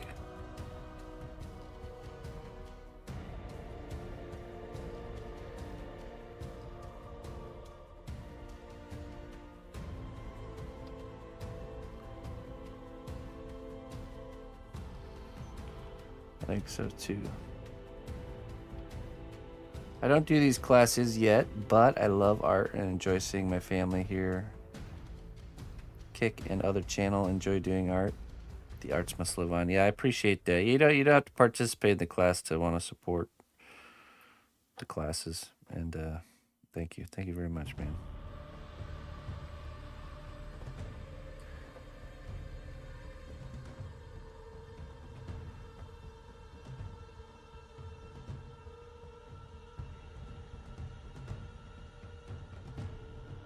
Really, it's just about the continuation, because I do have some other really cool project ideas planned, and a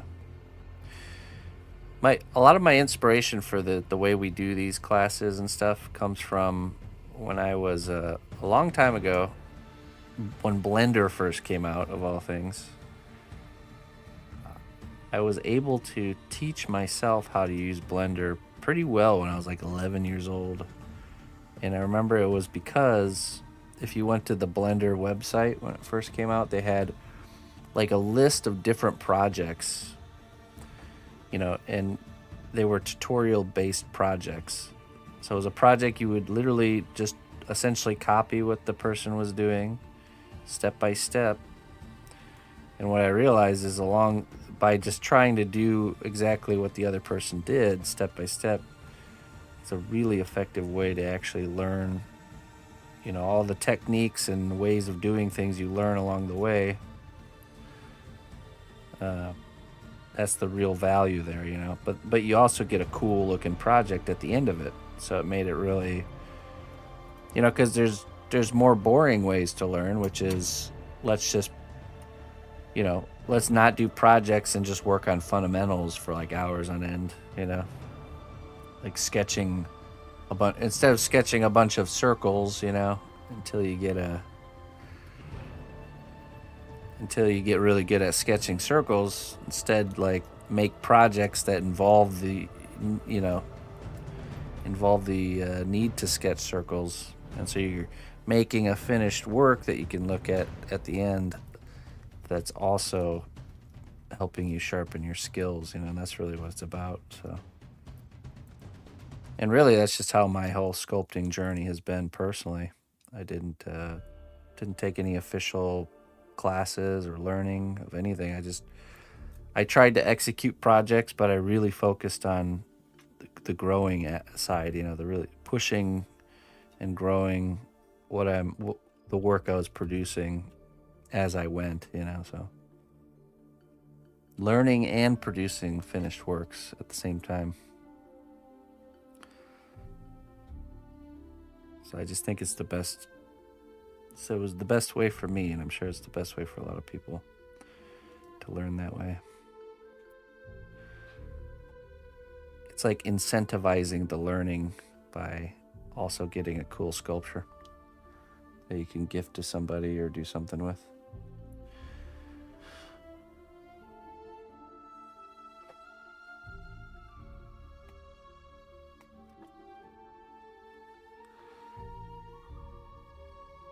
So anyways, this is my hope we continue to do these classes to the point where we have like a whole inventory of different project ideas, not just full projects too. I want to do smaller ones for those that might not want to, you know, jump into a full, you know, 16-week class.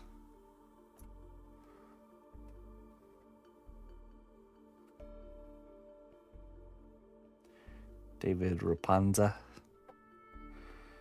I probably have seen his stuff. I just don't recognize the name.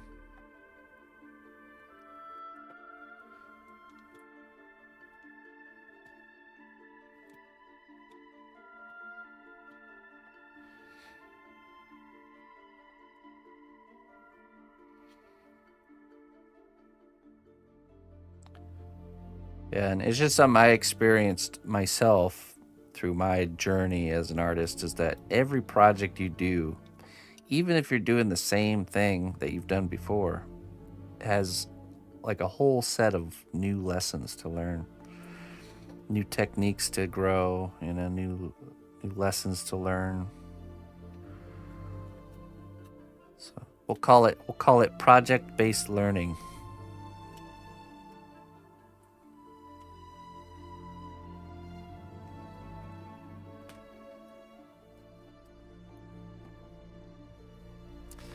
Maybe sculpture your daughter's monster in the clay. Yeah, we need to. I feel like I need to make something happen for her birthday this year. She's been really mentioning that a lot, wanting a sculpture from me for her birthday. So, speaking of which, if anyone wants to send Emma a gift for her birthday, it's April 24th. There's still a lot of time, and there's a wish list you can go check out. All the gifts from now till her birthday will be set aside and wrapped by my wife, and she'll do an opening on stream. So if you want to do that, there's a command for it, maybe ! Emma or something. I know the missus just set up a command for it. Never wait until you are ready to do the thing you know you need to do. You're not going to be ready. You'll learn as you go, and you'll learn a lot after it's done. That's right. You won't be ready for the project. You won't be ready for your kids. You won't be ready for when someone dies. Go for it. Yeah, that's so true, man. Yeah, that's so true. Yeah, it's that getting ready mindset, isn't it? It's interesting, isn't it? You have to just jump in and figure it out. I still remember in the earlier days of sculpting and doing commission work for people that, you know, I had no idea how to do most of the work took a commission to do. I had no idea how I was going to do it. It stopped being scary. Yeah. Since I'll just see you now. Yeah, See, definitely. you can turn this around. Ooh. This is how it looks when this is when it's how it looks when it's sad, and this is how it looks when it's happy. Oh, did you get inspired from that book that we were? Yeah. You know, let me turn the filter off so we can see the color here. And make sure you what his name is. Okay, hold on 1 second here. Let me turn the filter off. When he's sad, then it's his name. So, okay, that's his name. Uh-huh. Stotust.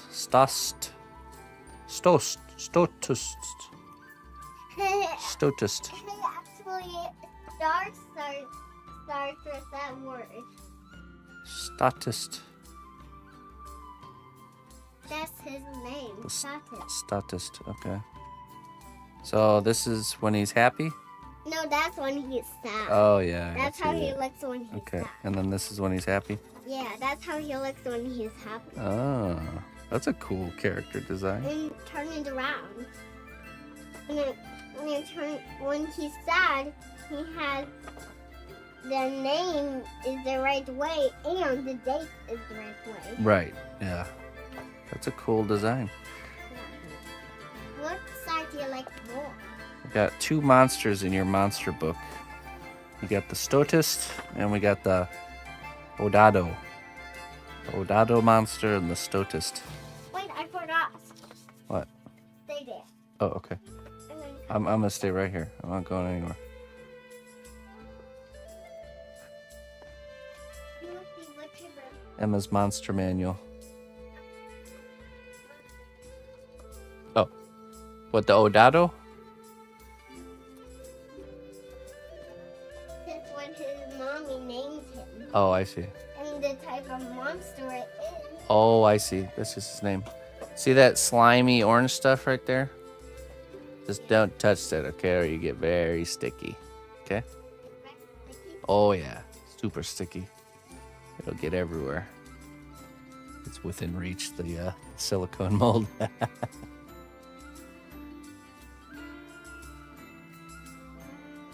Butt kicking mood, yeah. So there's a book there's a book by Brian Froud called Good Fairies and Bad Fairies, and it's got characters in there. We were looking at the pictures together, me and her, and it's got characters in there that are designed to be one way or the other. You can flip them, so it's always cool to see little inspirations like that, like being applied into our artwork.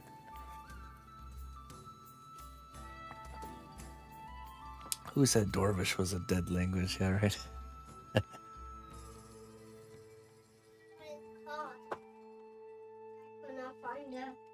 That thing that says what it is anywhere. But do you want a sip of my water? Oh no, thank you. I have a drink. Oh. Thank you for offering though. So you got 2 monsters in your monster book. Are you gonna make more? Or are you taking a break? If you want more. I think it'd be cool to have like a whole book that we can flip through. Just like, remember the monster manual that we looked at the other day? You could make your own. That'd be cool. Yeah.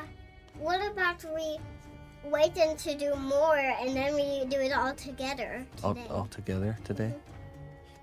Well, today, let's see. Today, Daddy's streaming longer this morning because we're going to your dance class later, remember? No, you're streaming shorter. No, longer. Why? Because I'm only doing 1 stream today instead of 2. Normally I do 2. No night stream tonight. That means tonight we're gonna play? Maybe. Yeah, we'll probably do something. Can we just play 1 game, please? Sure. Candyland? But I'd like to see Candyland, really? Yeah, sure, if that's what you want to play. Okay. I think, no, not right now. Later. After dance class. No, I thought you meant right now. No, I have to work right now. Crazy. Can I please have one of these for my cup? Sure. Oh, it doesn't fit. Wrong size. Lid is too small. I see if I can find it different. Well, I hope that you go and get inspired and make some more monsters. That'd be cool. But only if you want to. Hey, I gotta get monster, right? I gotta get an idea. Maybe I can make Oh, don't tell me your idea. Show me. Okay. what? Because it's better to show your ideas than to tell them. All right, get to it. Get to work. All right, tell me your idea. My idea is to make a moose mixed together with a dragon. A moose with a dragon? A moose mixed together with a dragon. All right. Well, now let's make it happen. Moose and dragon. And it has horns. Like the moose horns, like the big antlers. Yeah. Cool. That reminds me of an old ancient creature called the Nidhogg. It's like a dragon with antlers. All right. Later. I look forward to seeing your creature. Bye. Candyland. She always wins Candyland. 'Cause I'm like about to win, and then she like, I draw the next card, and it's like the cupcake. And I get sent right back to the beginning, and then she'll be like 2 turns in, and she'll draw the chocolate, which puts her right at the end of the game. It's like, I never get the chocolate, and I always get the cupcake.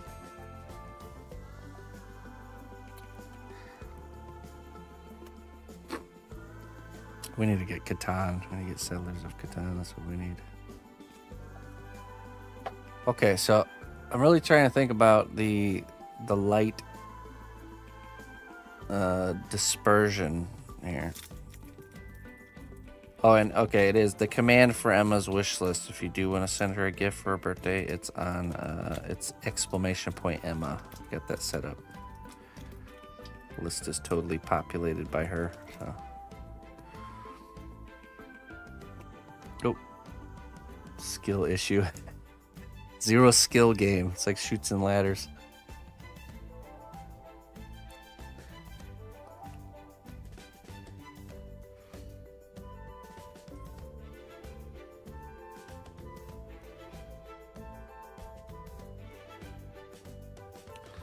Oh, Looney Lorna, I don't know if you're still around. We by the way, the thing you sent arrived just fine. It's stashed away, so.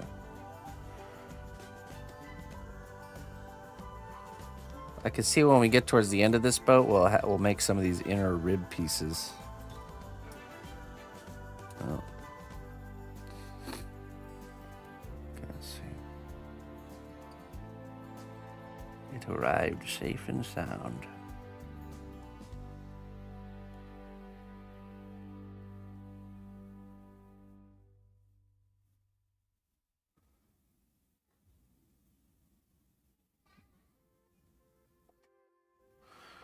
How long does it take you to make? It depends. Usually a full-size character takes like 180 hours, typically. This boat we started yesterday. We built the frame and laid down some base layers of clay.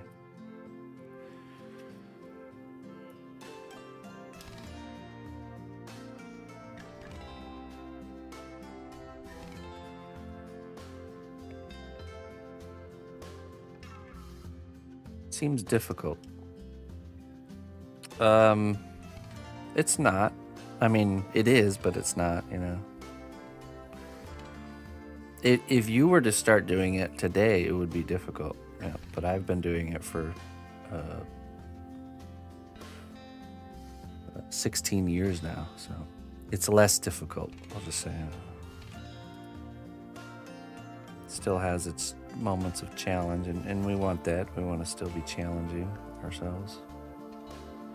But there's a lot of moments of it just being more of a relaxing thing to do.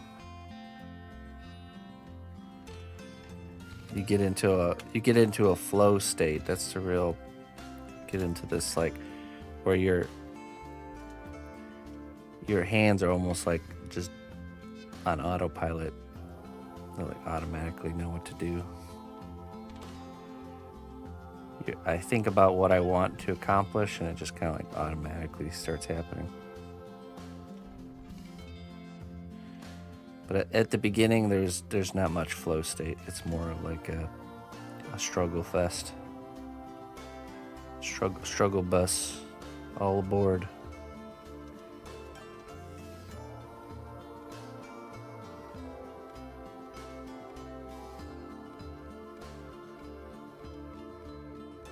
Dali's take on Emma's idea is on Twitter. Nightmare Phil. Oh yeah?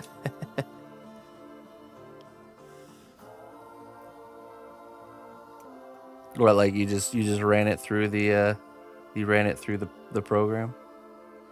The moose dragon. Oh yeah.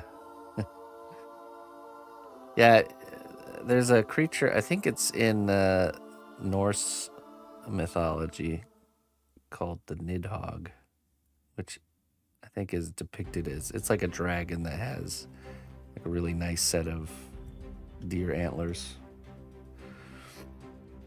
which I always liked how that looks. Dragon with like deer antlers.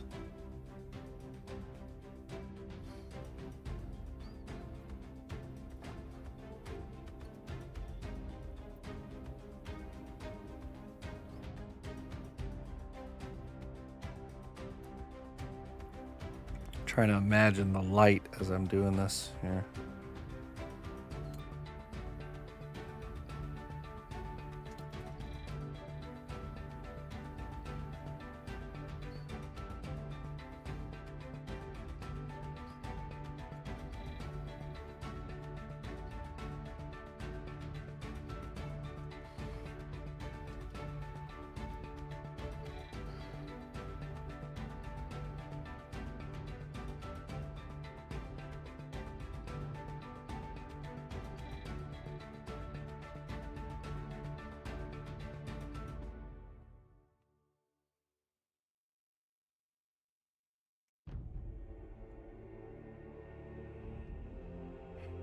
Well, this will be pretty much pristine almost, just with the fadings done on the paint job, you know? It's like weathered paint. And as we progress towards the bottom, it just gets more and more like broken down and more of it falling apart. Maybe like one little guy right here.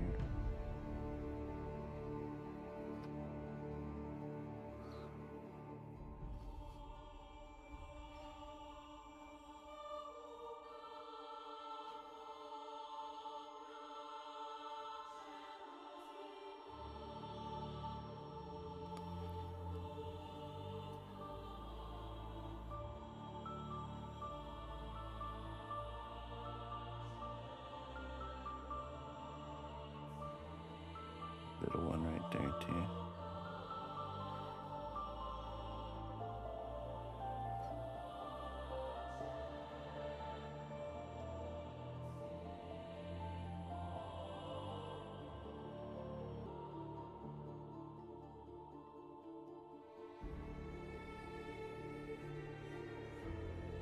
Clean up these lines.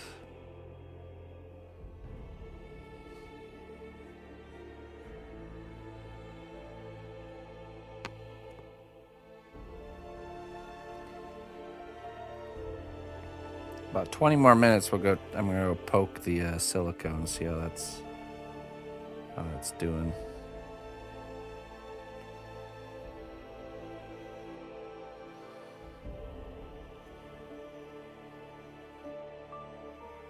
Get a rib there, so.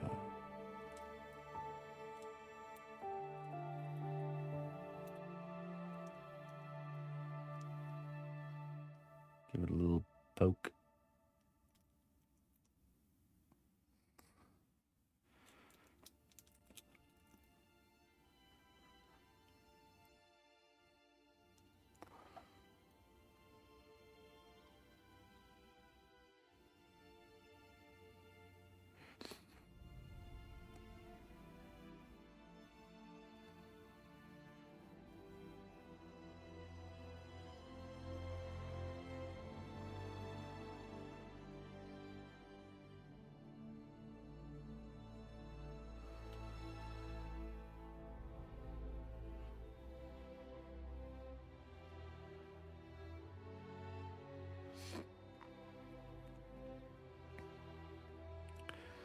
These lines I drew are for where the ribs of the boat go. So the wood will be a little bit more held together. That's why we're not doing a big hole in the middle there. It's got that rib strength.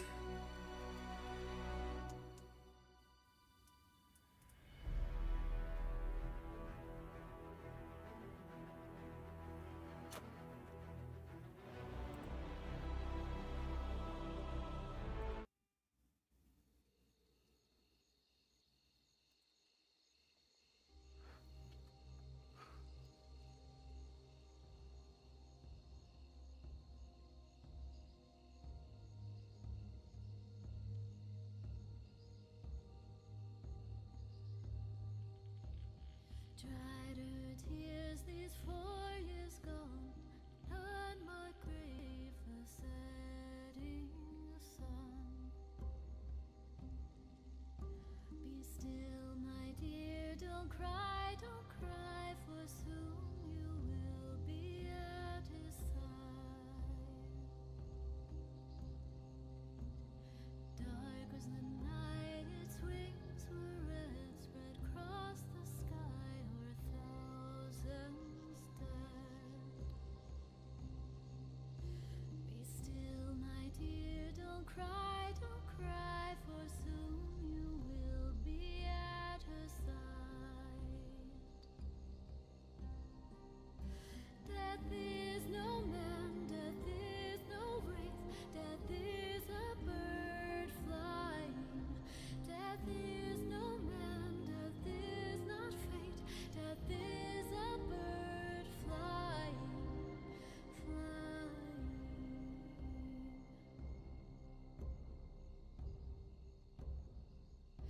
In that one night, 10,000 gone, I walked with them, we sang this song.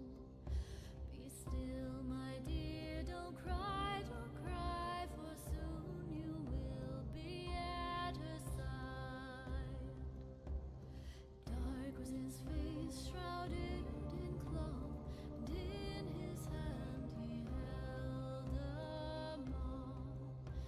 He let it fly and took my hand, said, would I take him home again?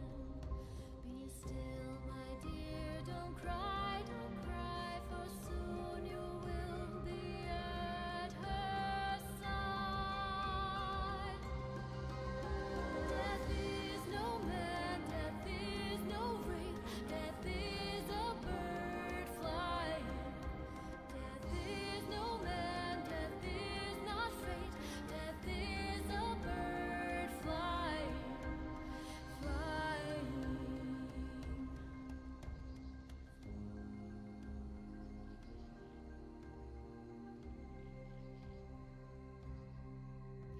We think of death unholy end, but I will take you home again. In the night you pray, in the night I fly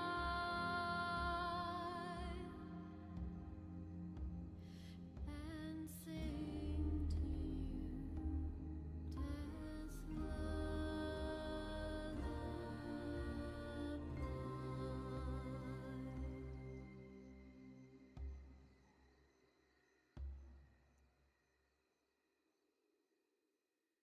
All right, I think that's okay.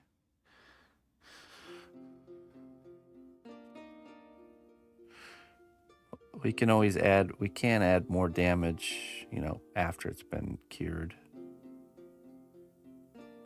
If we decide we want to add more.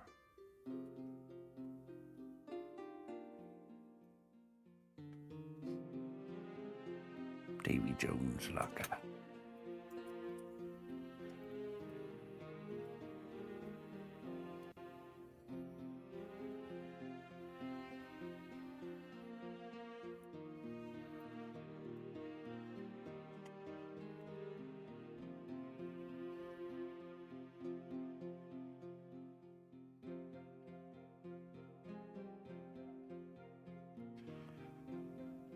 Bootstraps, bootstraps.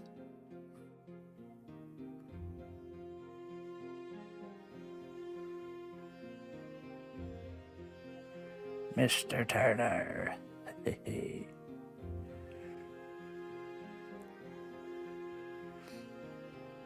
There's this old game it was called Redbeard. Super old PC game that like Pirates of the Caribbean literally took the whole part of their plot from. I'm convinced of it. You play as this character named Nicholas Dove. He's like this blonde-haired, essentially Mr. Turner. Nicholas Dove ends up going on this epic pirate quest.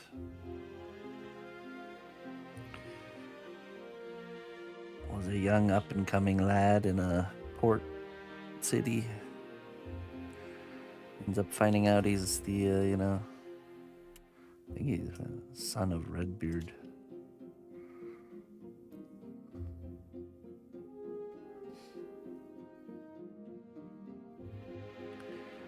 I love that game.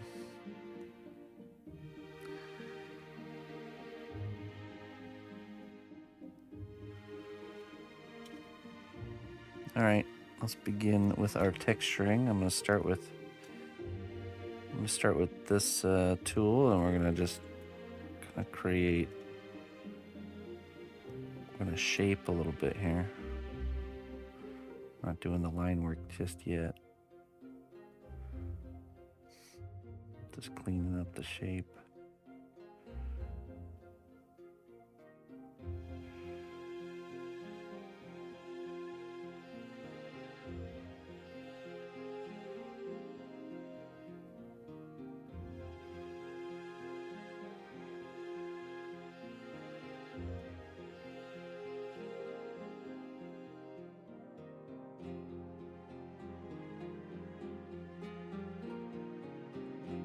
I will, yeah.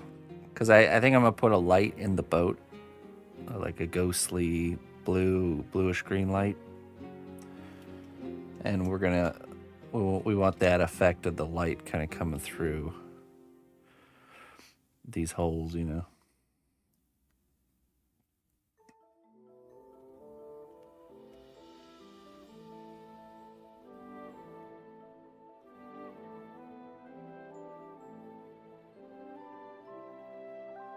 Oh, nice. These.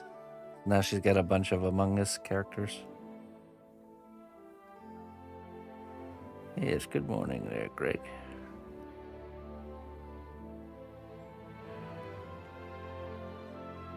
We started today doing the molding process of the waves, which is currently... What time is it? Okay, about 10 more minutes. I'm going to go check, see if we can do the second coat.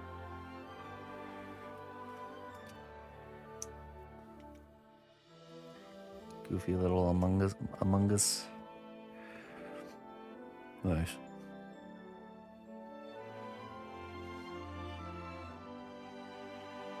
That's cool. So she works for a printing shop.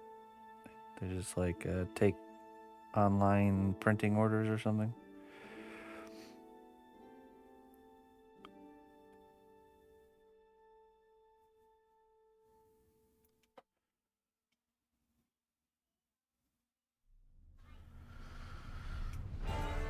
Oh, you didn't miss much. You missed me losing things for probably an hour, and then me just slopping around and making a mess for another hour. That's about it.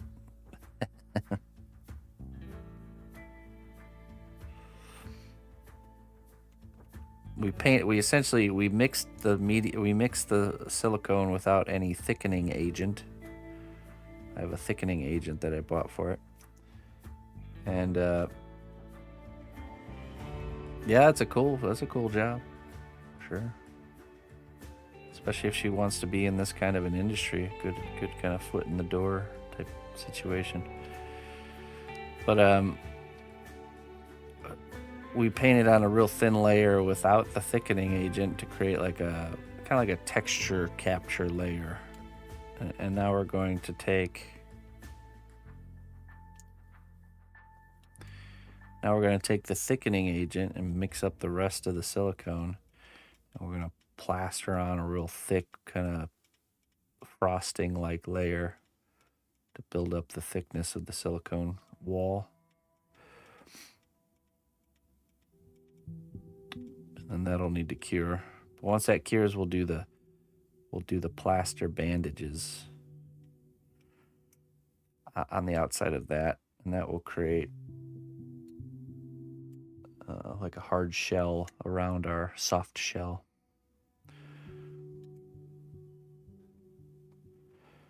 A mold on top of a mold. Moldception.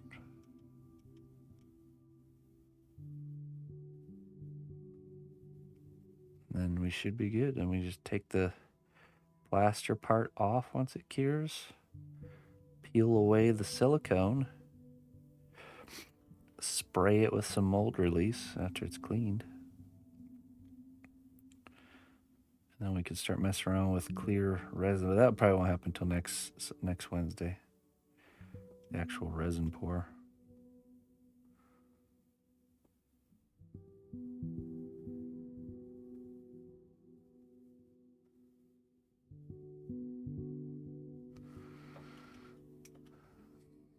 They gave her the key to the shop after a month and a half. Gonna have a hell of a first resume entry at least. Yeah, that's cool. That's really nice. Is she into you know, makers and crafting stuff? Or is it just a job for her?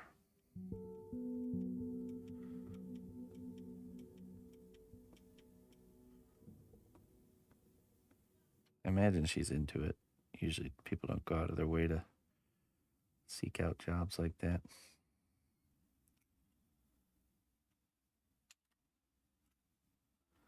You want to see it come out? Yeah, it's a satisfying peeling process.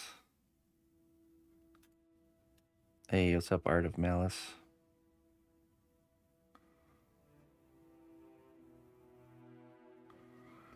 How do you do, my friend?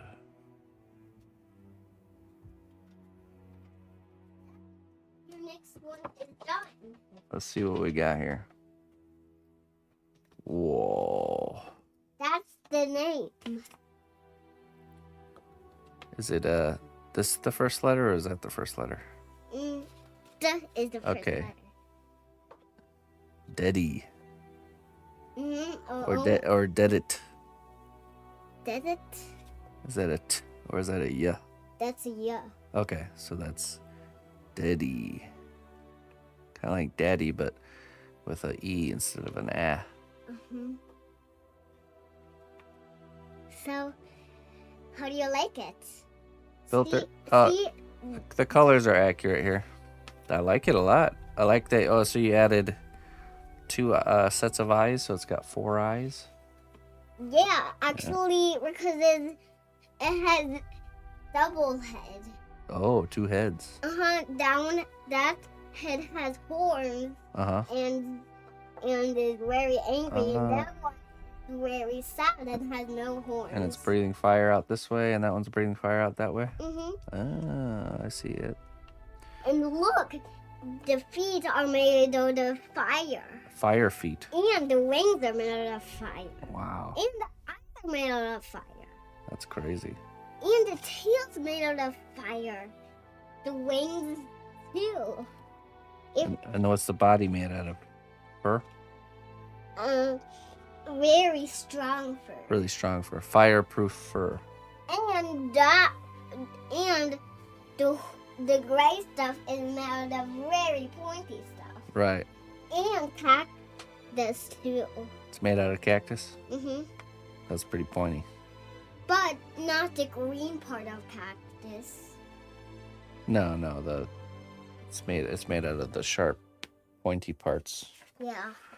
Okay, so we got. What one do you like the most? Let's see what we got here. I like that one the most. Like that one the most? And that one. That one and the dragon one.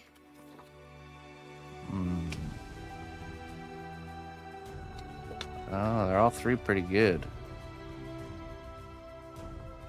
I think your best design, though, is probably this one. Why? Because it has... It's just... I can really see the body shape and the wings, and it looks very proportionate. Those are not wings. So these right here. Those are the type of squiggly things. Oh, like tentacles. Yeah, they're tentacles. Oh, That- even cooler then. Wings. It's kind of like a beholder, right? Yeah, actually, it's actually a cloud optical. Cloud octopus. Yeah. That's Pretty what, cool. That's pretty cool. That's I changed my mind. Well, The cloud optical. I'm gonna hang on to these, and then whenever you make new monsters, we can add it to the pile, and then we'll eventually have a big. I got the idea. We'll make a book. Did you know you can see through? You can see your drawing through tape. I can see it through. Oh yeah, because tape is see-through. That's right. Yeah, so we can. Tape is translucent or transparent. So you can use tape, Oh yeah, for sure. and you can choose what the next one is. The next monster. Yeah, Do you want to draw more monsters? yeah. Which one do you want? Okay, what if you made a drawing of a monster that was kind of like a pirate mixed with an octopus? That I got. Maybe. I think I got I think I got a better one. Okay, let's see what you got. What about a Pikachu mixed with a Geodude? A Pikachu mixed with a Geodude? Yeah. Yeah, I bet that would create something pretty cool. Yeah, sure. Give it a try. Or See Onyx. what you can come up with. Onyx and Pikachu? Or Onyx, Pikachu, Geodude, Pirate, Dragon. That's a lot. That's crazy. Yes, just give it a try. We'll see how. I mean, not. I will choose. Yeah, you choose. Yeah. Good work.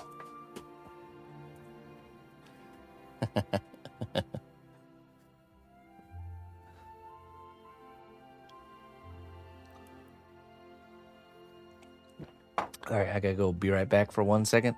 We'll see you guys in a minute. Don't go nowhere.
Okay, so I went and poked and it's stiffened up.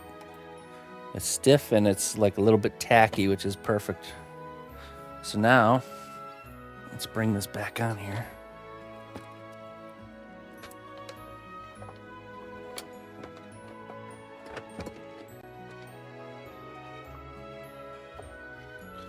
We're gonna need a different brush because this is like permanently fused to the paper here. Let's do our round 2. Successful poke. Okay.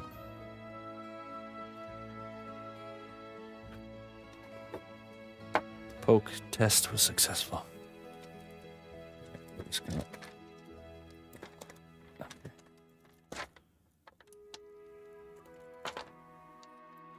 Okay. So, let's see. Let's grab our mixing cups. Got this part.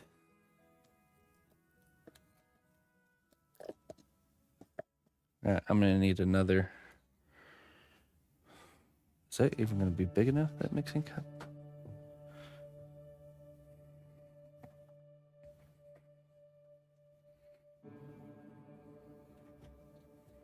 I might need it. That. Ooh, that's cool. So is this the Pokemon mix right here? No, Or what is it? it's not a Pokemon. Is that a big eyeball? No. So is this the eyeball? Yeah, there it is. Yeah. Is that something in its mouth? Yeah. Kind of like a bird beak? No. What's the black thing then? The black thing is a giant chocolate chip. Giant chocolate chip. Okay. And all of those little things are crumbs. Is this the name? Yeah. Fem Muff Clock. That's his name. Fem Muff Clock. Hey, is that clock? Yeah, why don't you... What else is going on here? So is this the wings here? Yeah. It's a dragon mixed with a bird and an octopus. Wow. That's a cool one. Yeah, which one? With a giraffe. I'll add it to my stack. Thanks, daughter. Okay, so I think we might have to use... I got this empty milk jug for mixing. Have to cut the top off and dry out the inside. It's not milk, it's a water jug, sorry, not a milk jug. And I think we'll use this as a mixing pot. No, you can't. I'm using it. This one piece. One piece of what? The milk jug? You mean the water jug? The water jug. You want one piece of this? Yeah. Yeah, sure. I want the bottom piece. No, I get the bottom piece. You get the top piece. I don't want a lid. Let's see here.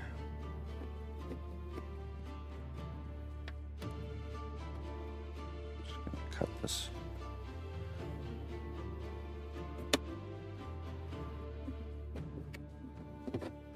Because for my playground. Actually, I'm making a playground for today. Making a playground? Yeah. For Annie too. And for me. Hey Dad, Yes. when you're done working, do you want to be part of the playground?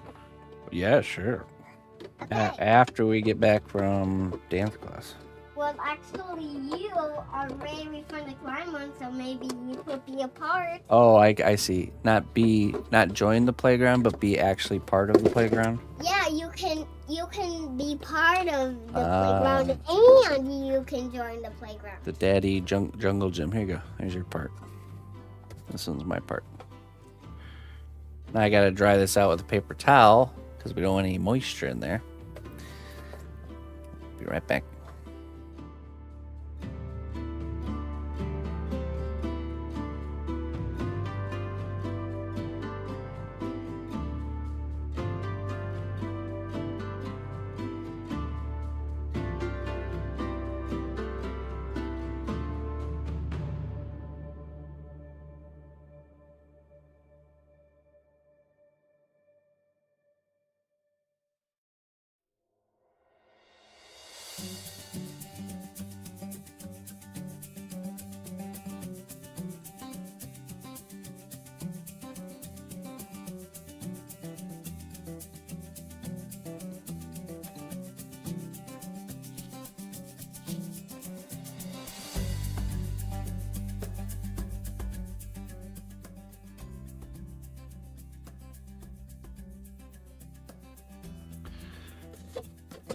There we go. That'll be our mixing pot. Okay, we need the scale.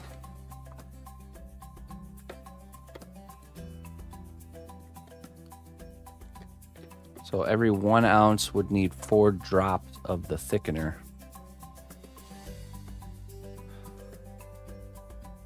There's 15 ounces left.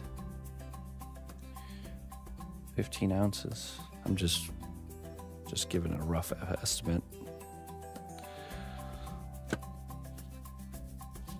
But no, that's total, so that's 30 ounces. Is that right? 30 ounces per 4 drops an ounce. So 120. 120 drops.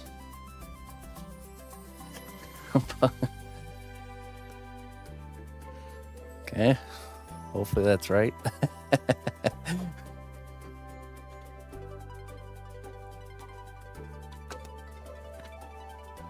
Okay, so actually I don't need these cups right now.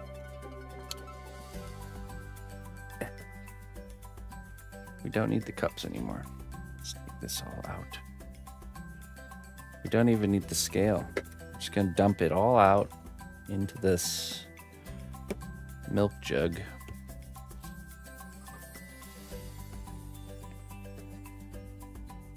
We'll start with part A, because that's the one we have to mix the thickener with. Here's the thickener.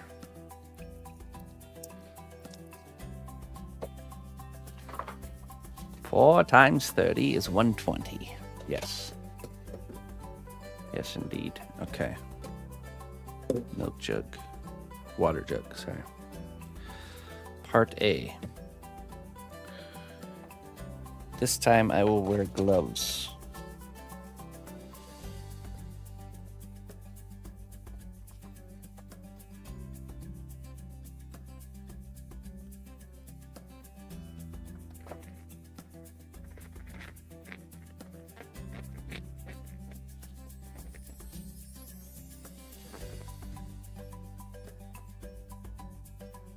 How many ounces of A? Well, I'm just going to dump all the contents of A and B, the remainder, into this jug and mix them. I measured one, it's 15 ounces. Times that by 2. Just to give us a rough measurement. I'm sure it's not an exact, like it has to be a certain, it has to be for exactly 4 drops per ounce. As long as it's close enough, I think we'll be all right. Let me just double check though. Let's see.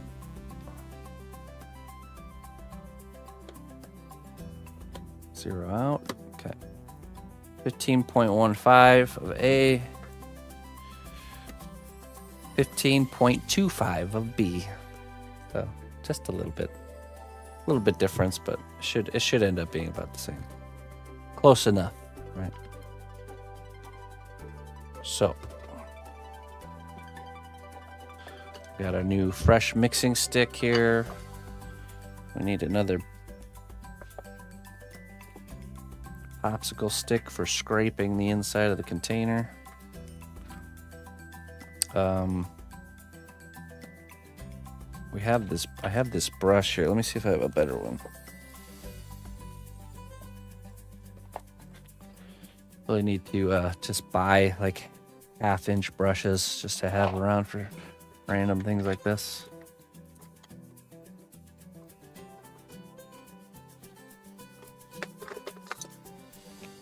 I could see using this palette knife thing.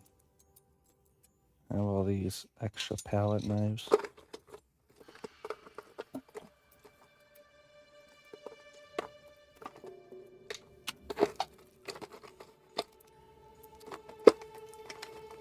I'll grab this brush just in case. Better to have it next to us and not need it.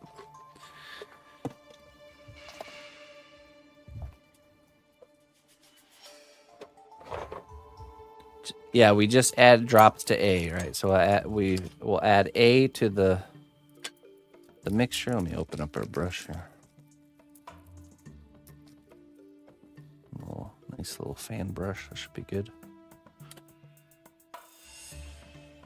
Maybe grab an extra popsicle stick or two because it might be easier to spread that stuff with a popsicle stick. Because remember, this will be a thicker mixture. Popsicle sticks.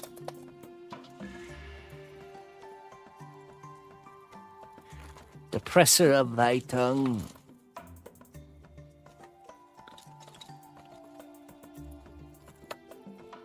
Okay, there we go.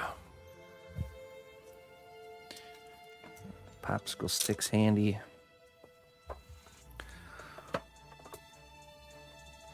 Okay, let's begin. We'll start with A. Part A.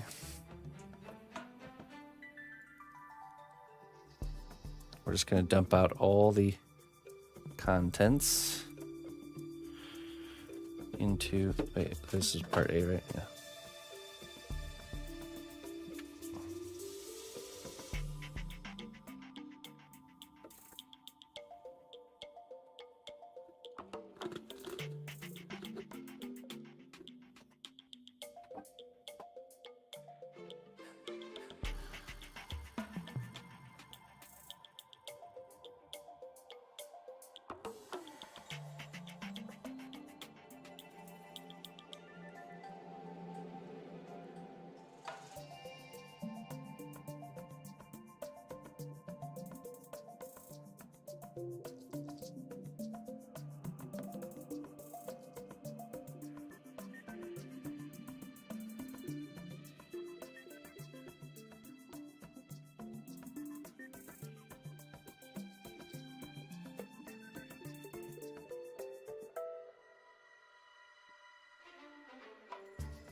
Why is the stream flipped horizontally? What do you mean? Because one camera's in front and one camera's behind?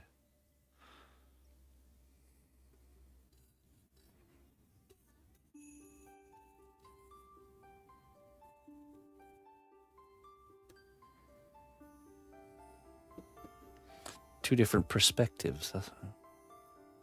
That's good enough. Close enough. As long as we got most of it. There we go. The text is backwards. Wait, where? Oh, I see what you mean on this. That's because... I see what you're saying. That's because the camera is actually upside down.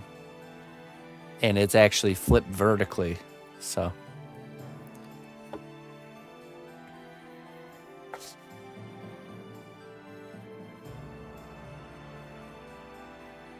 I actually come from a backwards land where everything's written backwards.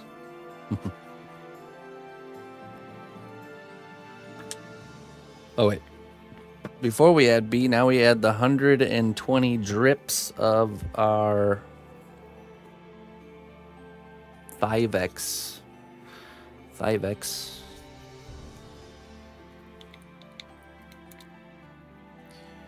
Yeah, but if we flip it horizontally, then all the action will be happening behind the chat box here instead of, you know what I mean? So it's better that it's over here. 60. Are you sure? Oh, let me read what it says. I think it's 120 because I think it's the total amount of volume used. It is 4 drops per 1 ounce of total volume, not just a volume A. So let me see here.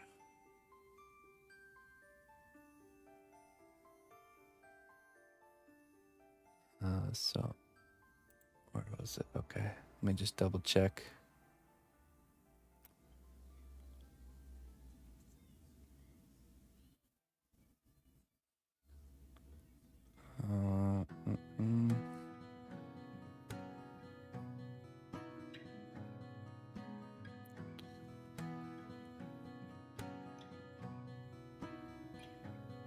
It says a few drops per cup to thicken it a paste there. But if I check here, it says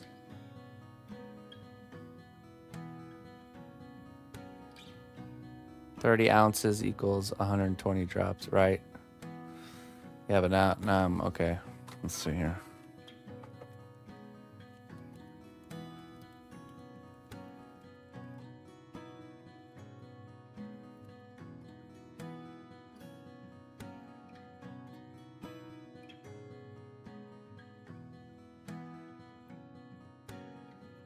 Okay, to thicken 1 ounce of Rebound 25 silicone, the typical ratio of 5x thickener is about 2 to 3 drops per ounce of silicone.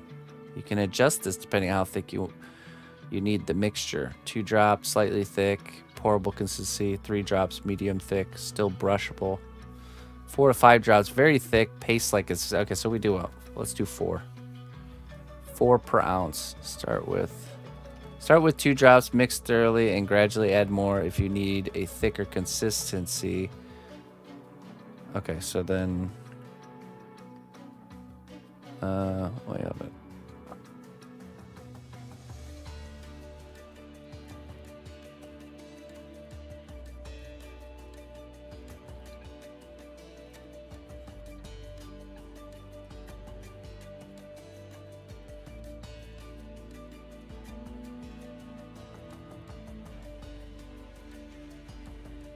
4 drops of Thivex should be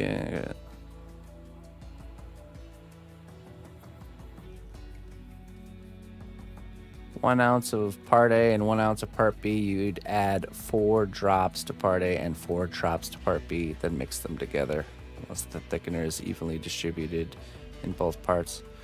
Really? Okay, that's weird. So it's 8 drops per ounce, right? Well, geez.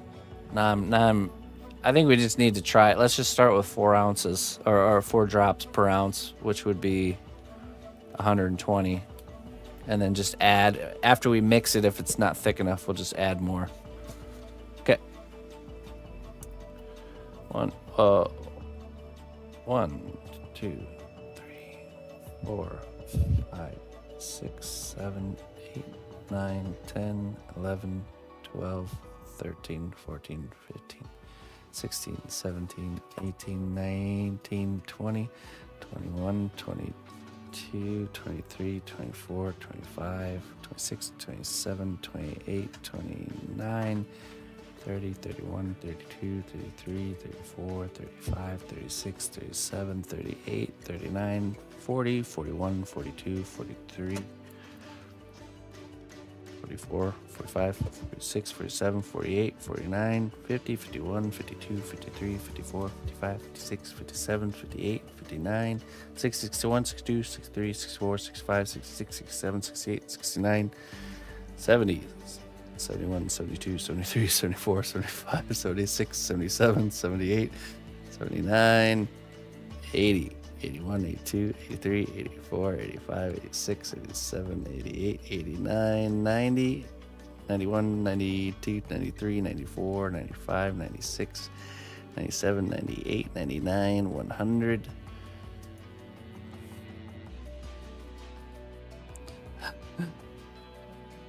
And we'll just add a few because I did a few larger drops. Okay, and 120. Okay.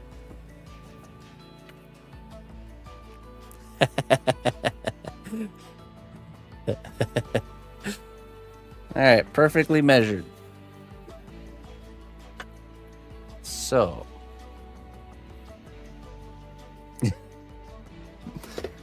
Okay, so we mix this into part A here. I'm just going to mix this.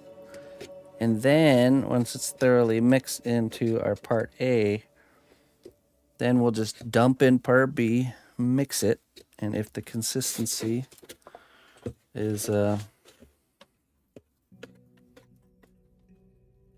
not to our liking, we can always add more of the thickener.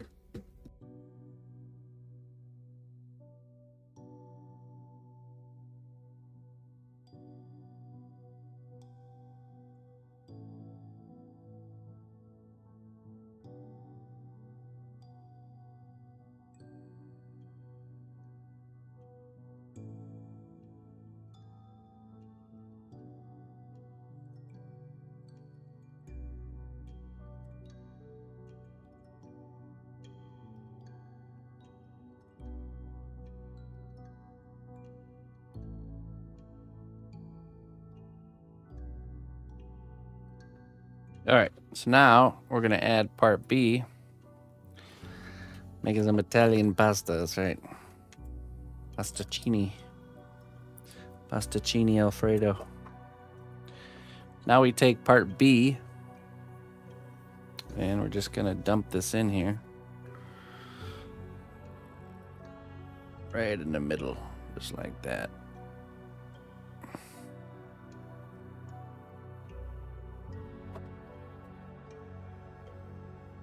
I overworked it. And we'll scrape out the inside with a popsicle stick, just like before.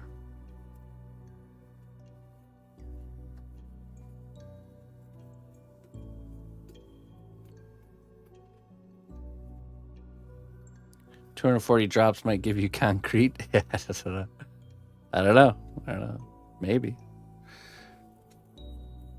It's so thick you can't even get it out of the thing.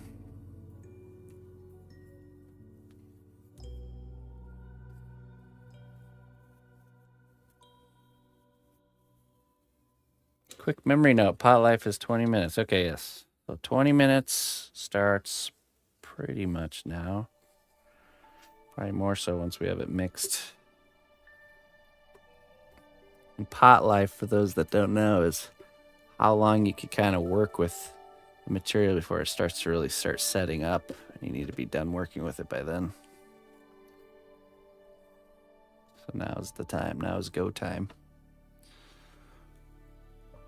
Okay. Good.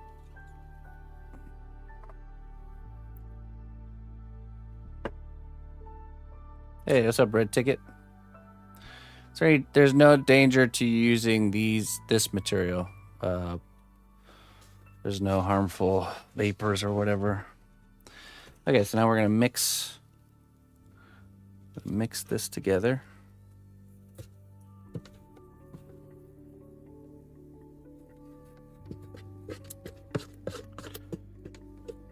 Not this type of silicone. I think there are some silicones that aren't very good to be around when you're mixing, but this silicone's fine.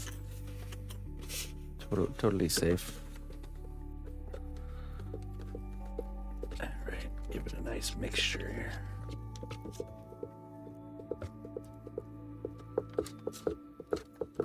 We want to be thorough here.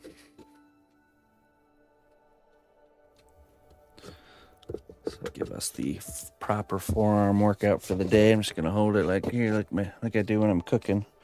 Nice mixing bowl.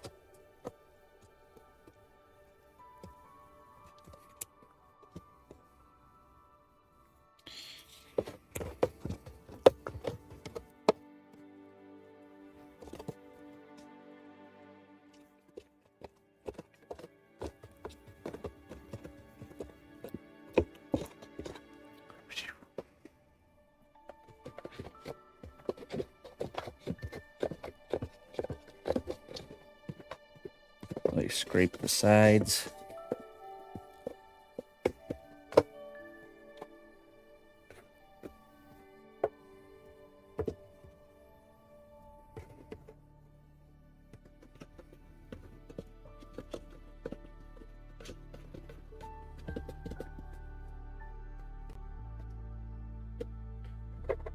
I'm thinking I might even want it to be a little bit thicker.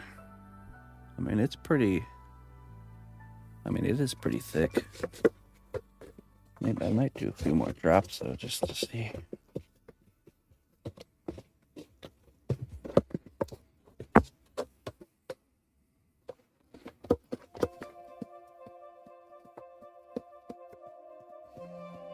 We do want this to be pretty thick so we can really lay it on there.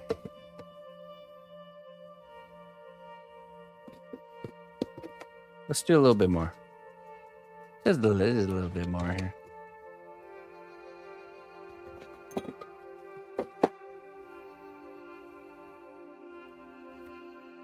Just drizzle it in there. Just a few hundred more drips.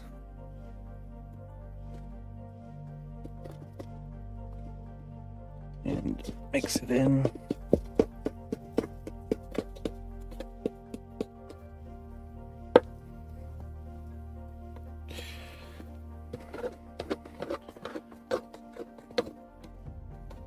Okay. Now it's getting tough.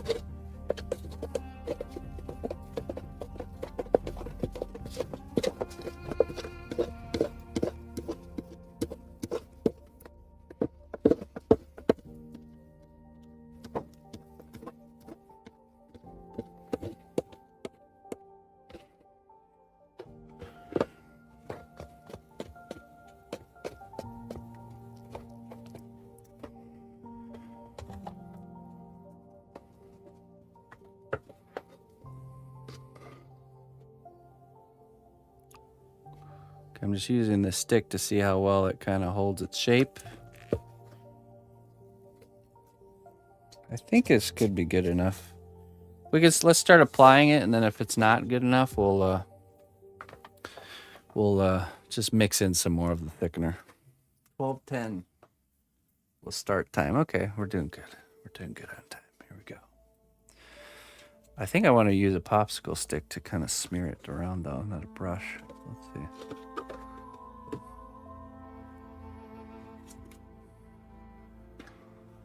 Okay, so we want to start working it into these cavity areas first.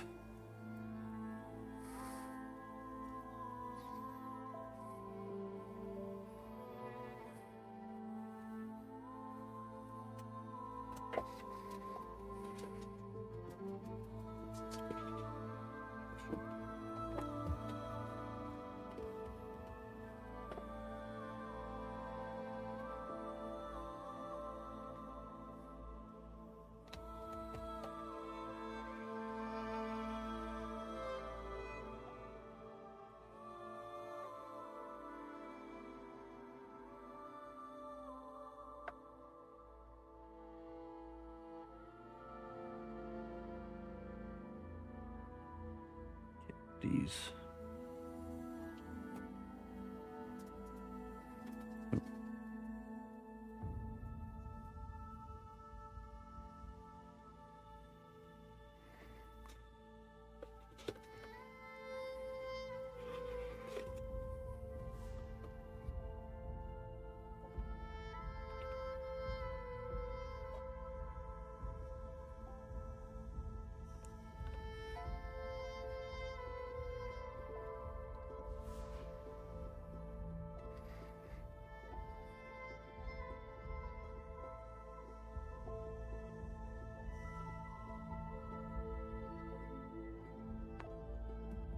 Delicious.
Okay, let's I don't think I'm gonna be able to turn this without turning the whole paper. Yeah, okay. Well, that could be interesting. Let's see.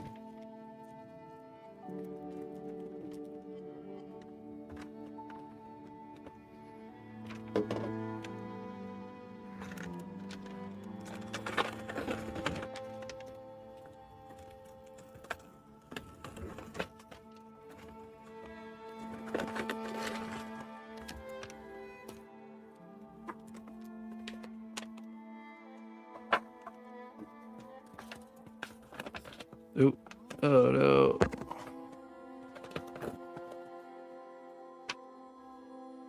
Got it on my sleeve. Okay, hold on. Waste not, want not.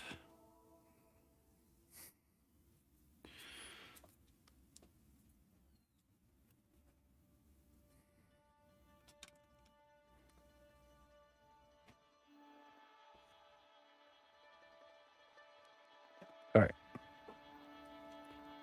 New popsicle stick now. Let me remove this stick here to make things a lot easier.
Be able to catch up with you guys once we get done with this. Have to stay on task here since we're dealing with the dry time, so I will catch up with the chat once I finish here.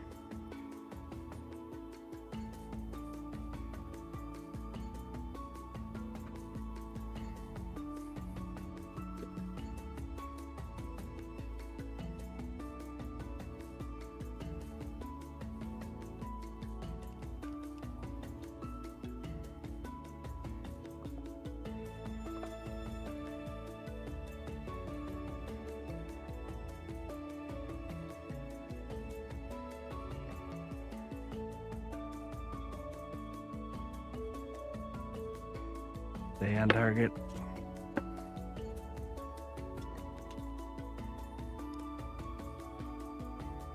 Oh, dipped my finger into that one.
Okay.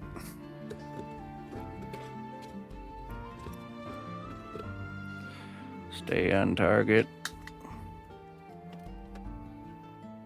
Yeah, for those of you coming in wondering what the heck is going on here, we're making a glove. It's called a glove mold. It's, oh boy, hold on.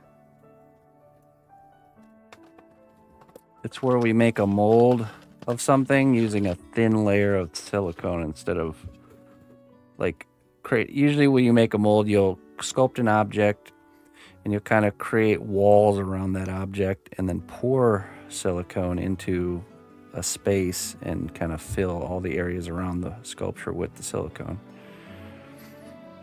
This is a more cost-effective way to make kind of like larger molds where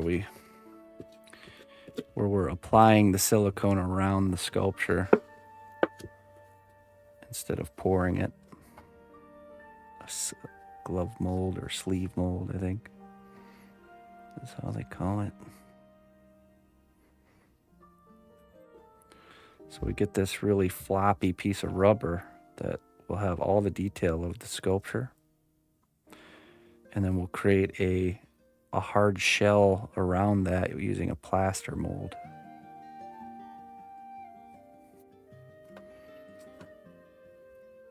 So this is the detailed glove mold part, the silicone part.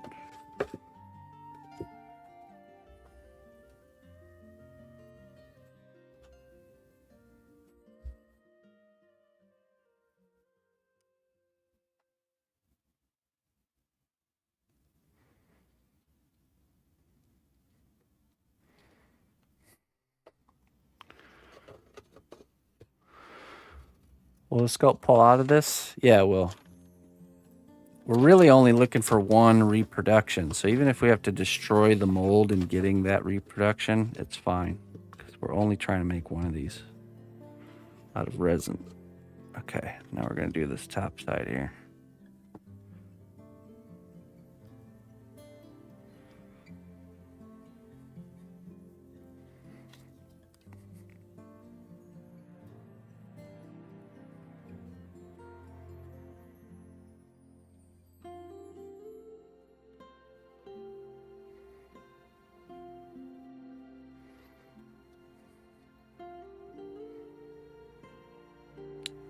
So even if the original sculpture gets destroyed, doesn't matter. And even if we destroy the mold to get the cast out, it doesn't matter.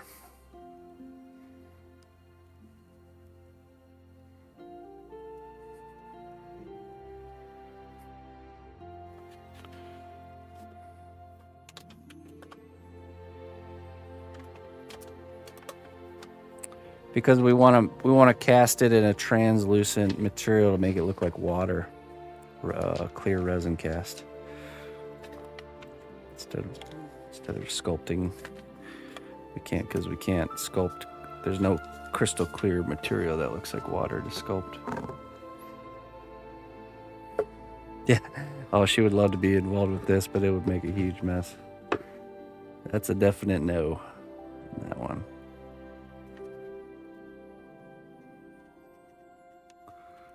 Definitely not.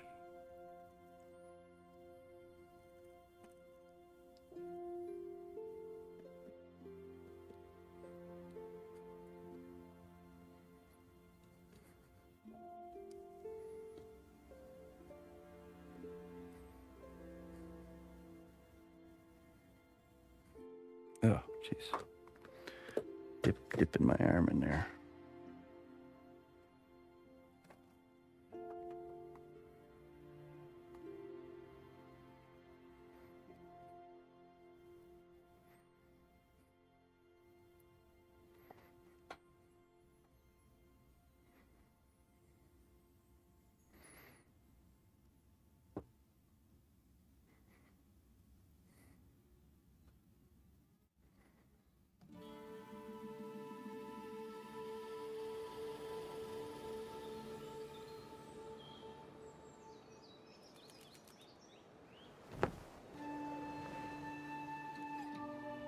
Would you not put the mold in sand and then pour the resin in?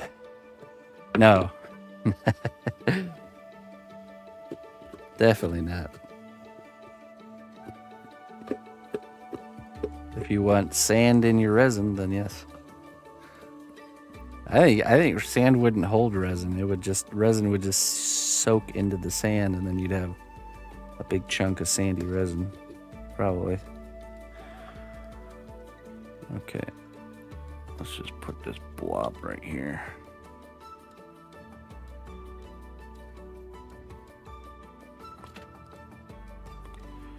What we want to do now is just kind of go back in any areas we see the material peeking through.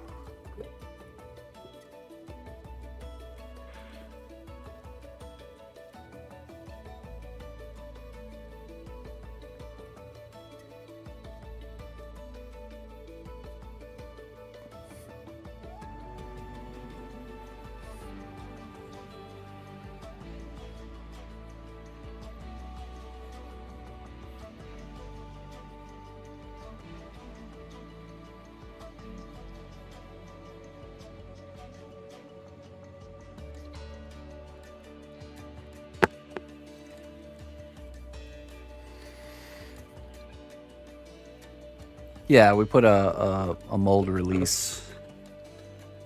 I don't think we really needed to with this kind of clay, but I did put a mold release just in case.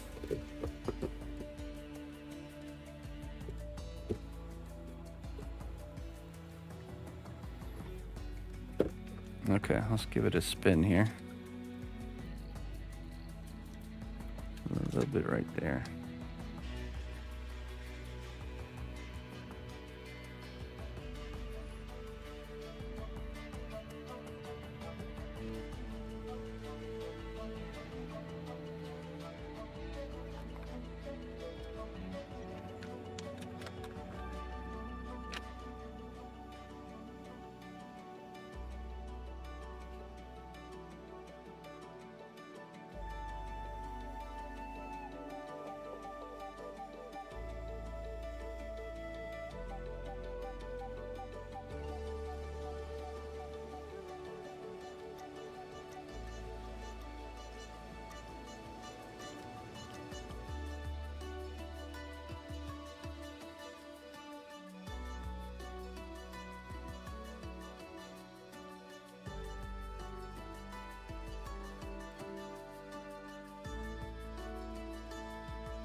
The boat is not in there now. This is not the last, it's the last layer of silicone, yes. But we will do a layer of plaster on top of the silicone to give it some structure. So. Oop.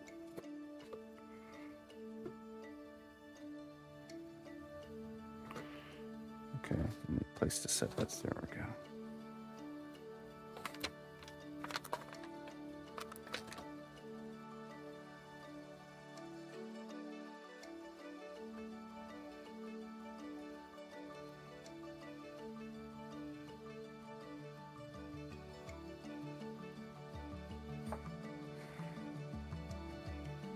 This is quite the material for sculpting, that's for sure.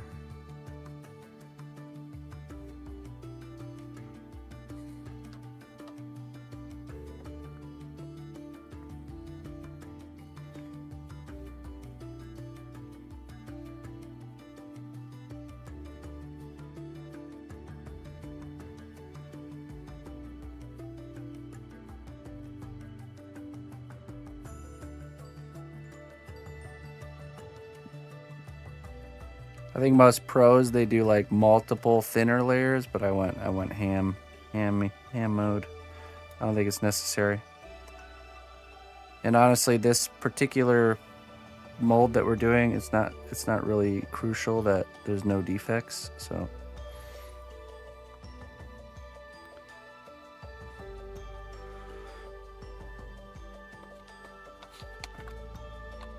Who taught me all this stuff? I'm self-taught. I used the wonderful power of the internet to learn all those things. This is my first glove mold, but I've done molding before. I've done molding and casting before. Off and on throughout the years, I'll do like did a project for learning, and this will be my first glove mold though, I think.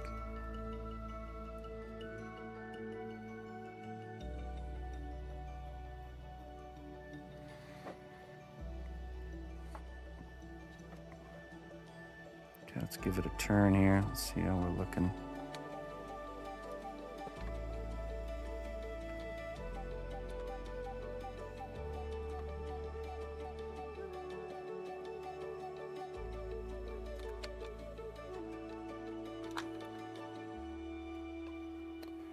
I think we're good.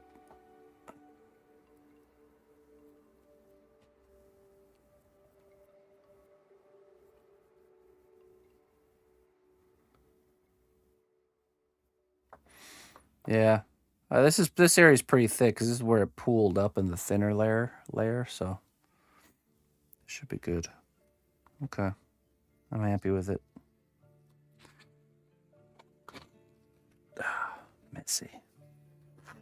Messy business.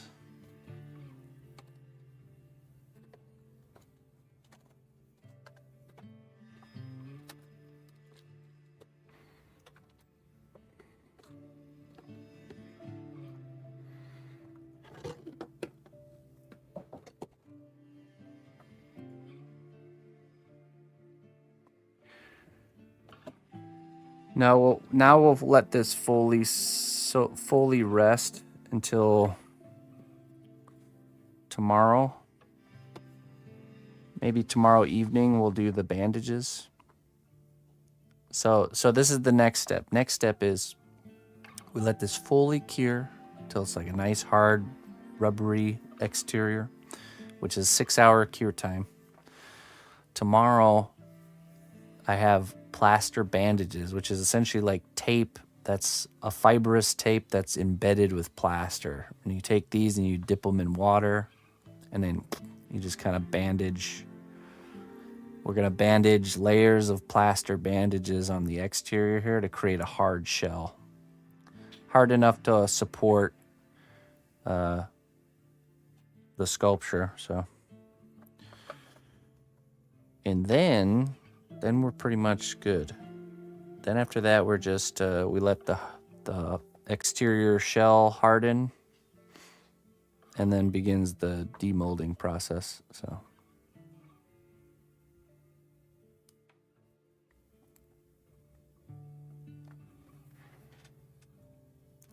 Which I could see that being a pain in the butt. I wonder if we should do a 2-part mold for the shell. Where with a line in the middle. Yeah, probably I could see that working a lot easier. Yeah, we'll do that. So if we create an exterior shell around this as is, it could be very difficult to get this to kind of come out. Oh, you know, I don't know, I'm not too sure.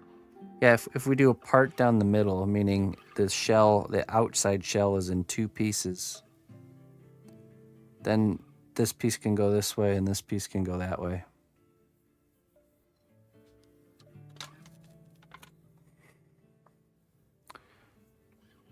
As long as we can just kind of get it back together so we can do the cast, that's all that's important, so. All right, that's what we'll do.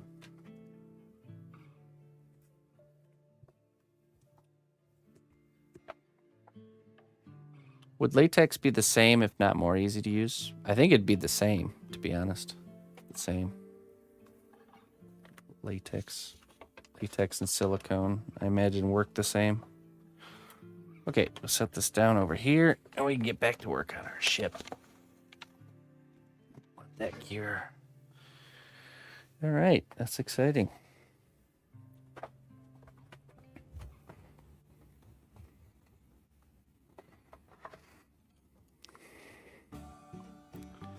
That was the second layer, yep.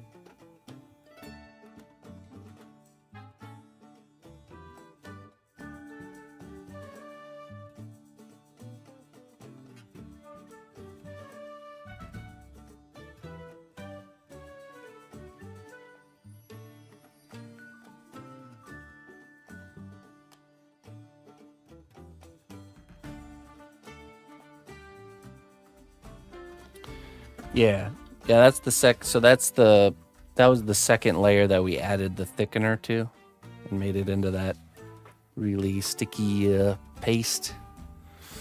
The first layer we didn't add any thickener, and it was, it was still pretty pasty, but way more like kind of like self-leveling. Okay, let's grab this boat here.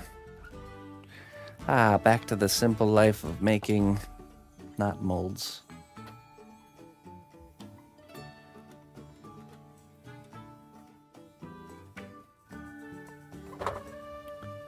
Yeah, so maybe tomorrow evening we will do the there's a dollop of silicone over there. Let me get that really quick. Maybe we'll do the plaster bandage step tomorrow evening.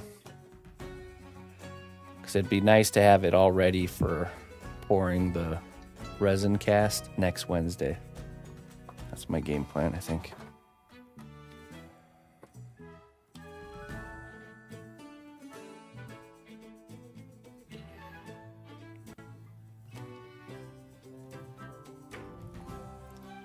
A glove mold? Yeah, it's the first time I made a glove mold. Most of the molds I did in the past were block molds, which is you make a sculpture. You make your, let's pretend like this is our thing we're gonna duplicate. Here's our sculpture. You build up like cardboard walls around it with hot glue. And then you pour the silicone into this kind of walled off area, and it fills all the way up. And then you let it harden. Then you remove that block of silicone and you use a knife and you cut a parting line to get the original out. And then you just simply use that to pour resin into to create a duplicate. So that's the simplest mold. It's just called a block mold. If we did try to do a block mold with that, we would use an insane amount of silicone. And silicone is very expensive, especially the good stuff. Let's see, that amount of silicone we use, let's see how much it cost.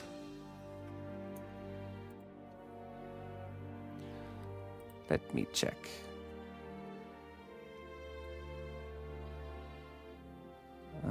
That one. Oh. So with the thickening agent plus those that thing of silicone we bought was $53 worth of material. So we just used $53 worth of material right there. So imagine doing a block mold. That would be like $400 worth of silicone.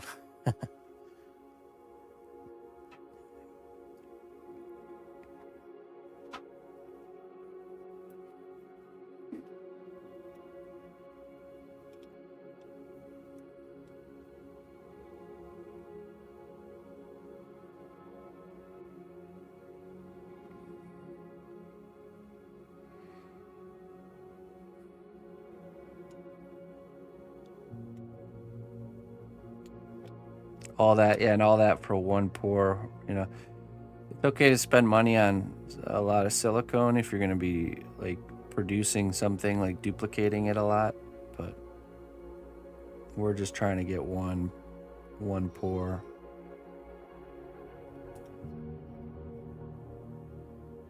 $53, that seems a bit expensive. I guess it's all relevant. Relative, yeah. I mean, if you don't know the cost of mold making materials, then yeah, that's going to be a shocker for the price. But that's to be expected. Mold making is not cheap.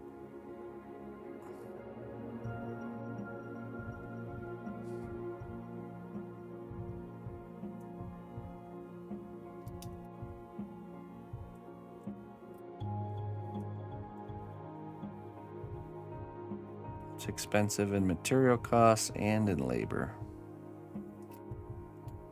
The resin isn't cheap either. Yeah, that's just to make the silicone part. Okay, and then let's see, we spent I spent like $30 on the plaster cloth bandages. So we're up to 80. Okay. Why is it so expensive? It just is. Just expensive to make, I guess. And then, oh wait, no, sorry. No, that's wrong. The resin I bought plus the bandages was about $34.59.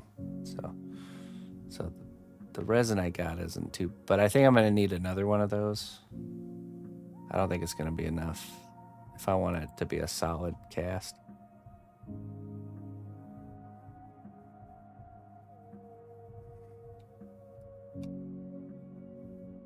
That's let's see, that's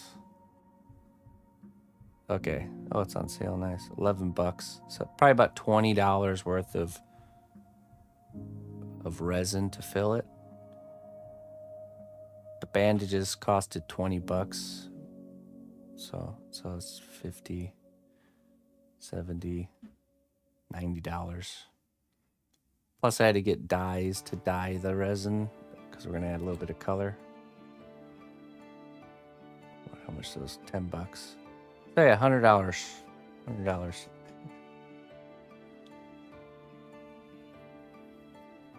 So the cast is just to hold the mold in place for you to pour the resin. Yes, that's right.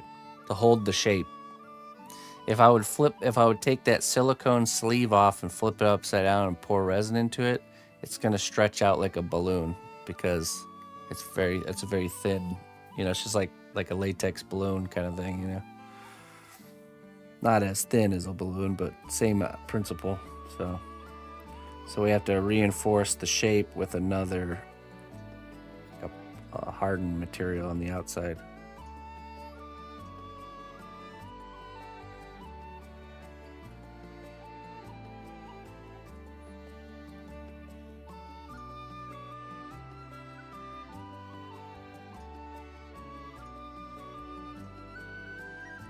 So now next time you're watching one of those YouTube videos where they're doing those really big resin pours with like clear resin and, you know, super crazy dioramas, imagine the material cost that's going on there.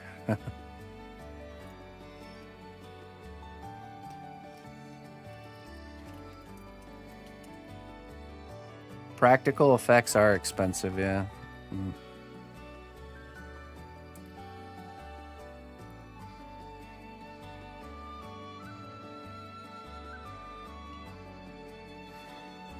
$100 to make one part, right?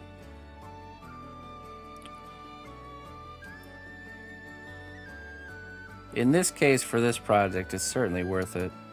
So, you know, obviously I consider these types of costs when I'm quoting a client for a project.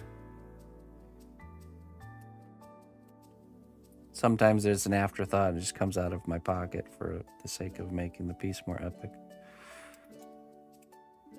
Can't remember with this one. I can't remember if I was planning to do this from the beginning. I think so. Because, you know, another alternative would be to paint the water, but you just can't make a solid object look like water very convincingly.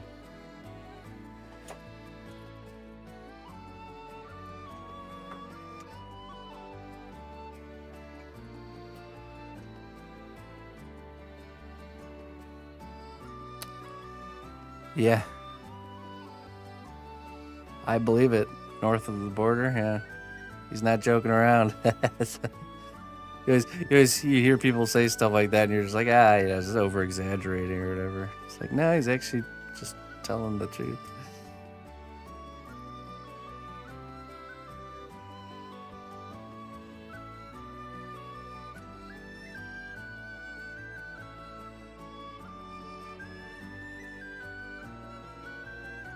Oh, yeah.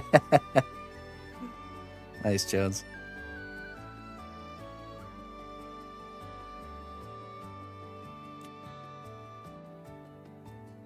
Poor knock.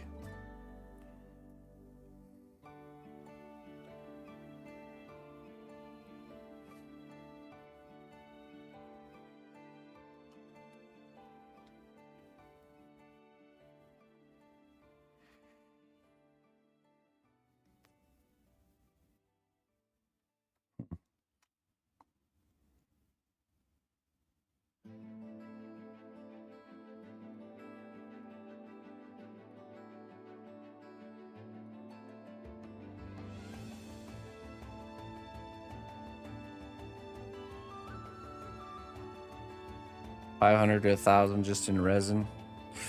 Yeah, I mean, you see the guys that make those tabletops, those really big fancy tabletops. You should. The cost of the resin is like cheap compared to the cost of the wood, because they're using pretty fancy cuts of wood. But you know, it's all relative, because when you have the clients that order tables like that have larger budgets, so it's just, you know, it all checks out, you know.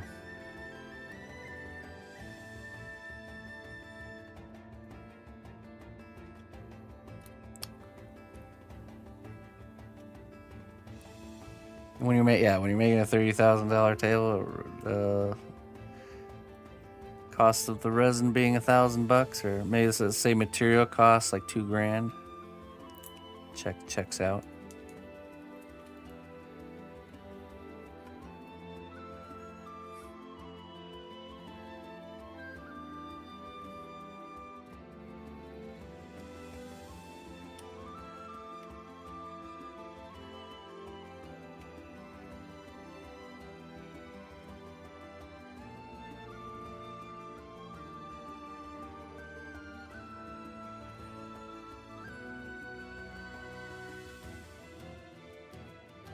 All right, now we're gonna start doing the line work, I think, here.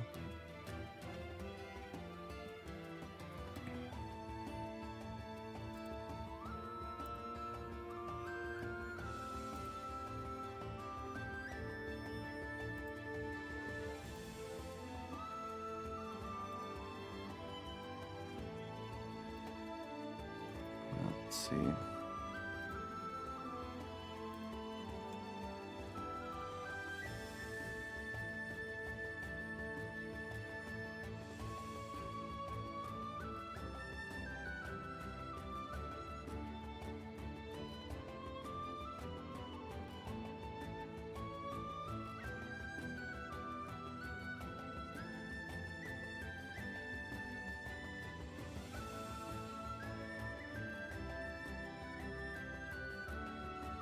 Yeah, it's been dumping on us too. Lots of rain.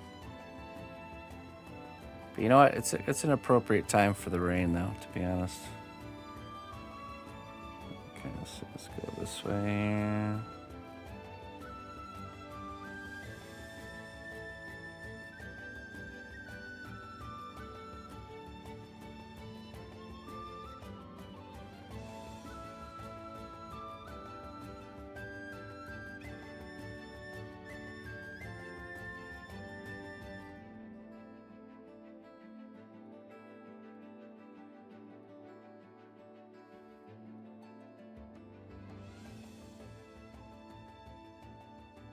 Mm-hmm.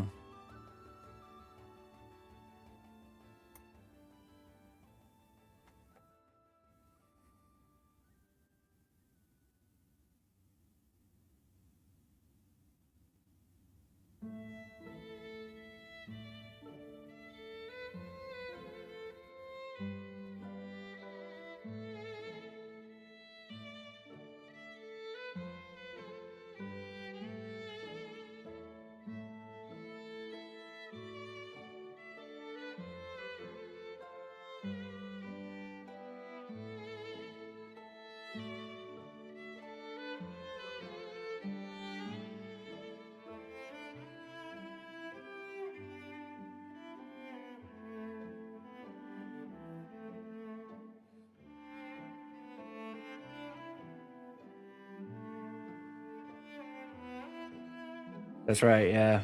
We didn't really get that much snow, so it's perfect. It all checks out. Checks and balances of nature.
Yeah, so this grooving here just helped kind of plane the wood. So you know, before you do this kind of line work, you want to make sure that surface is as kind of planar as you can get it. So it's just another layer of texture, but also to just kind of flatten the area.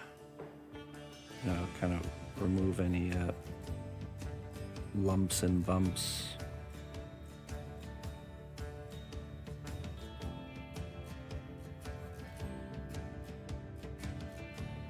Because you start doing this kind of line work over like lumps and bumps, it becomes really, really obvious.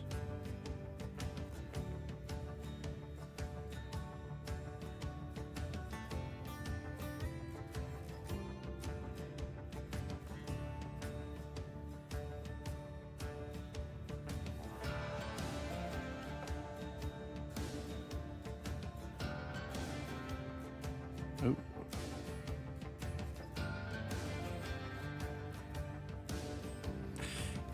Yeah, imagine it would definitely be a lot of snow.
Last of Us 2?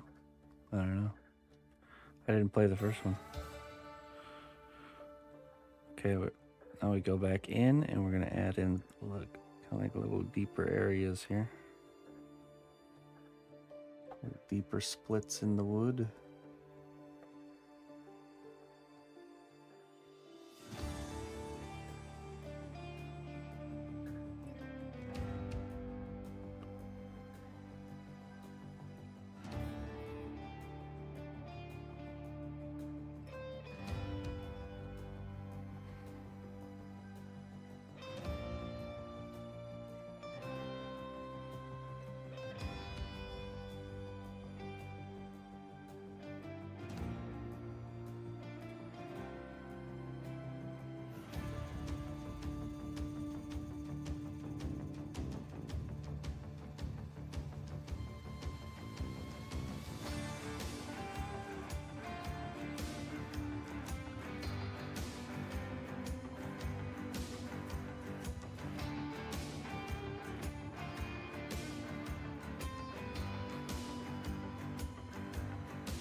Weather advisory.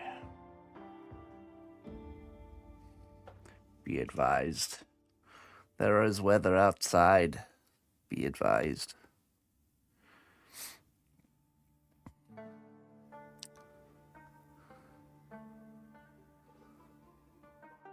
Be advised. The wind blows. You have been warned, citizen.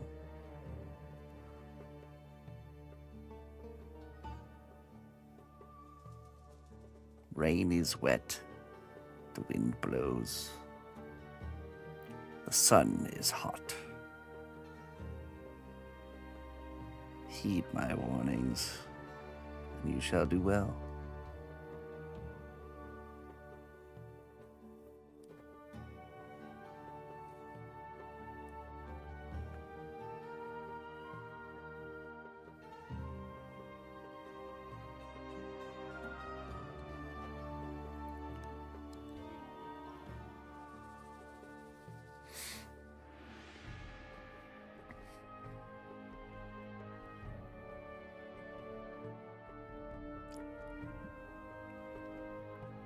I'm tempted to do angular spike nails.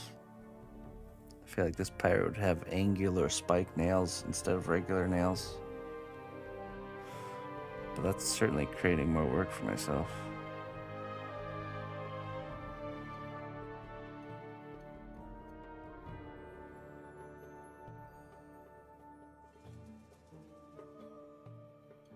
Pyramidal. If we do that, if we go that route, we would need to do it in a separate layer.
Hi, Lori.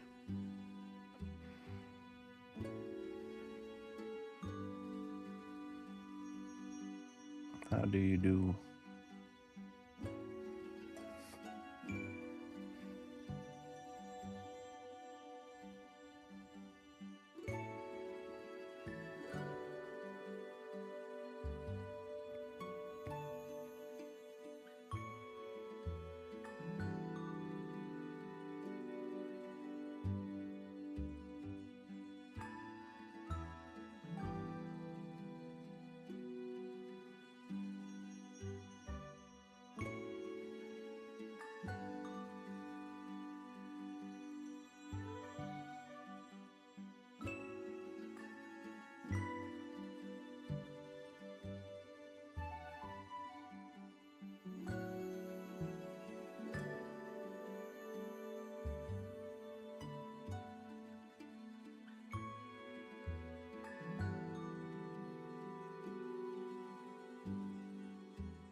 Hello, Art of Malice.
Yep. Me too.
BB's working on the dragon, huh?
Hey, Snappy. How you doing, my friend?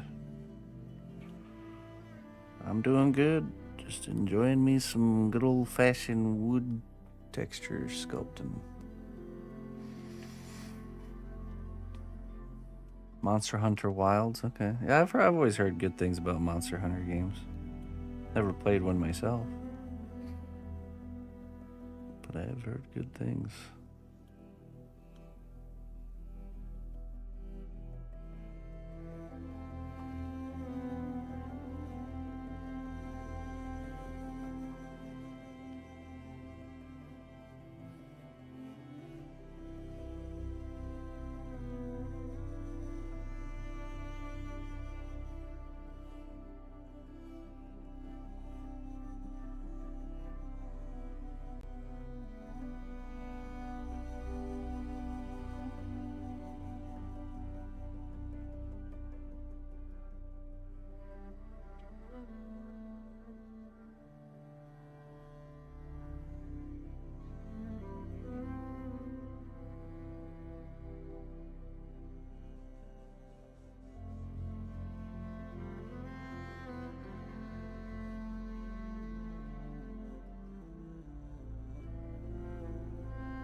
Right. Yeah, it's been around a long time. I sculpted a character from there a long time ago. Legiacris. Legiacris. That was the only Monster Hunter creature I've done so far.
name.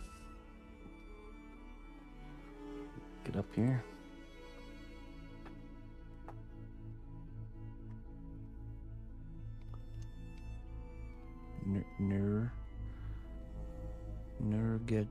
Gigante.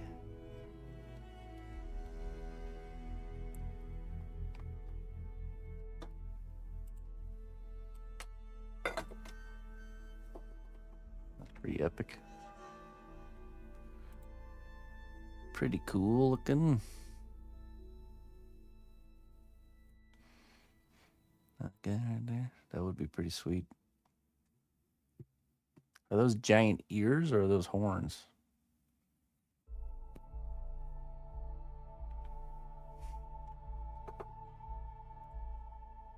Looks like horns.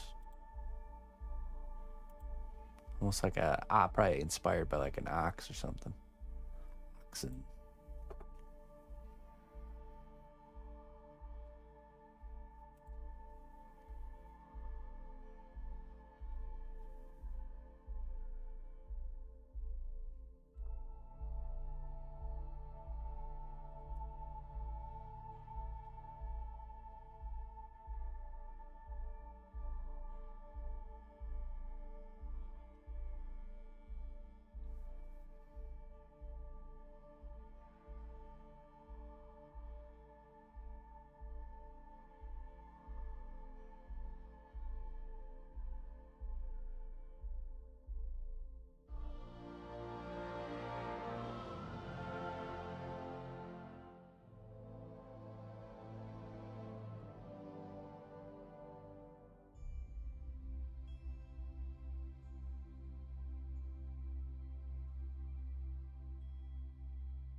You could break them off. Oh, nice. Make weapons and armor out of them, I imagine. I used to play a game that was kind of like that Monster Hunter game called Vindictus. It was like a pay-to-win version a long time ago.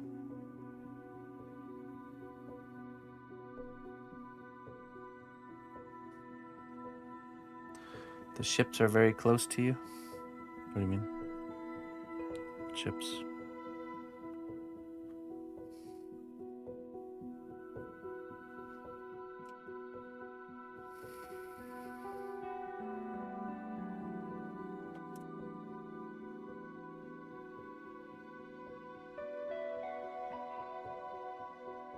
Oh. Oh.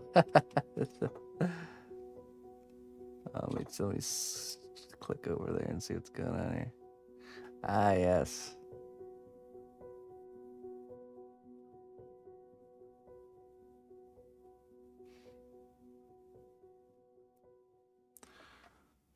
Oh, when you sing the Edmund Fitzgerald song, the gales of November came early.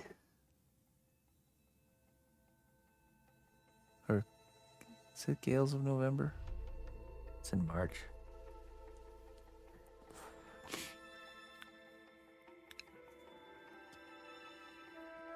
Nice, Snappy. A classic.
Live 30 minutes from Lake Superior. Nice. Grew up next to Lake Michigan. Biggest body of water I live next to now is the Mississippi River. The river. Release the river.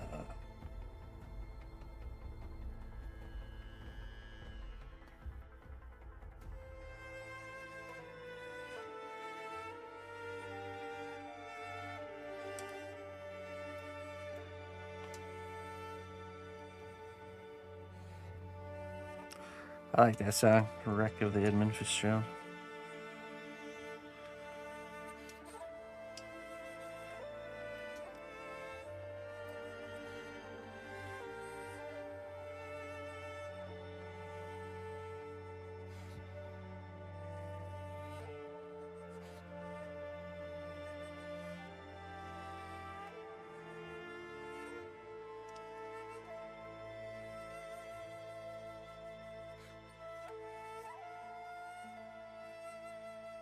Minnesota.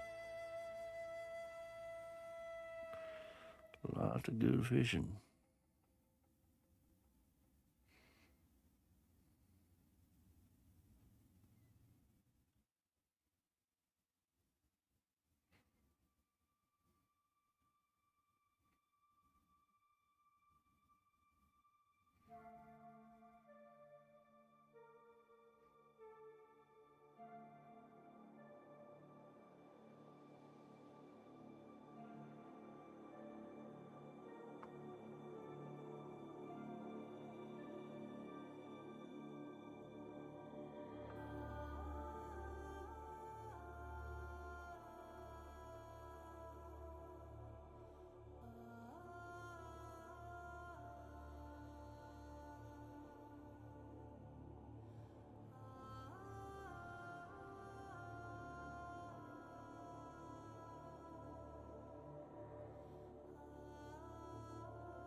Lost her husband to the sea. The sea never gives up her dead.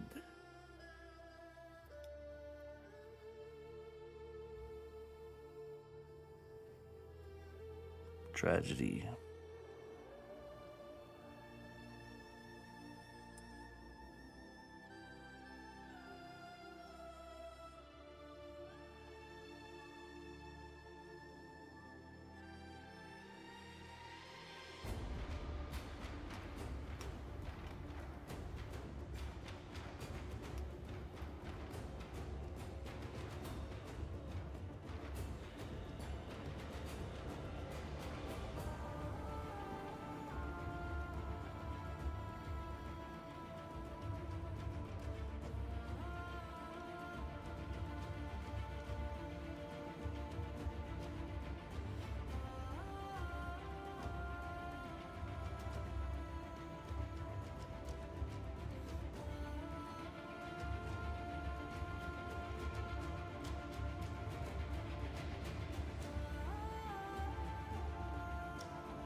Jawad. Jawad, am I saying that right? Hello, hello.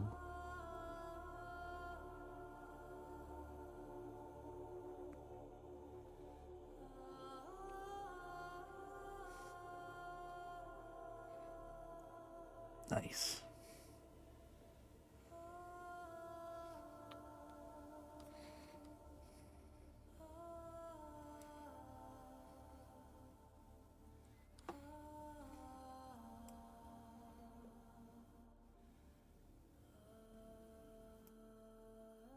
Oh, phone speaker. Oof. Yeah, it's rough.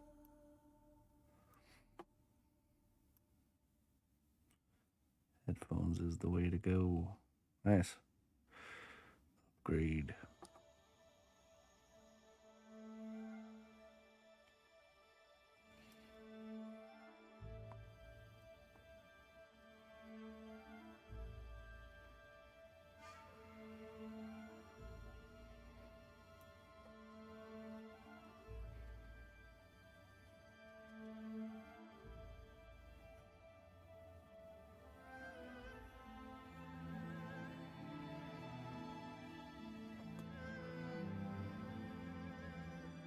Yeah, happy anniversary.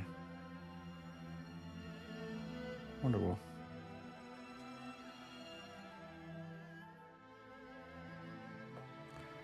A cause for celebration indeed. A time to reflect and be thankful for the companions that we have.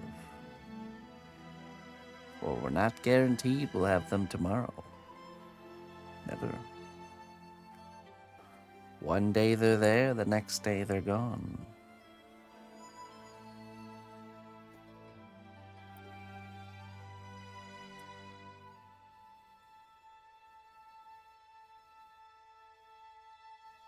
I was thinking about getting her a how-to robot class. There you go. I'm sure she'll love it.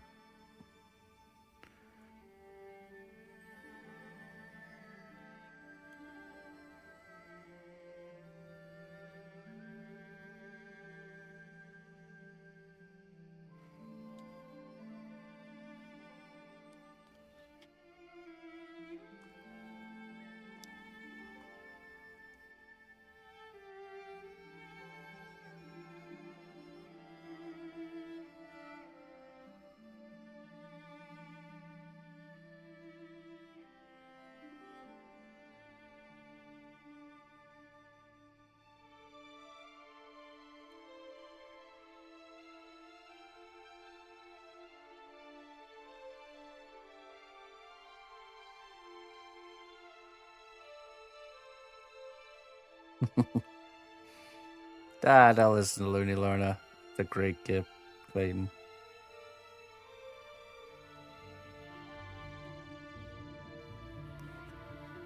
Wonderful. What does she know anyways?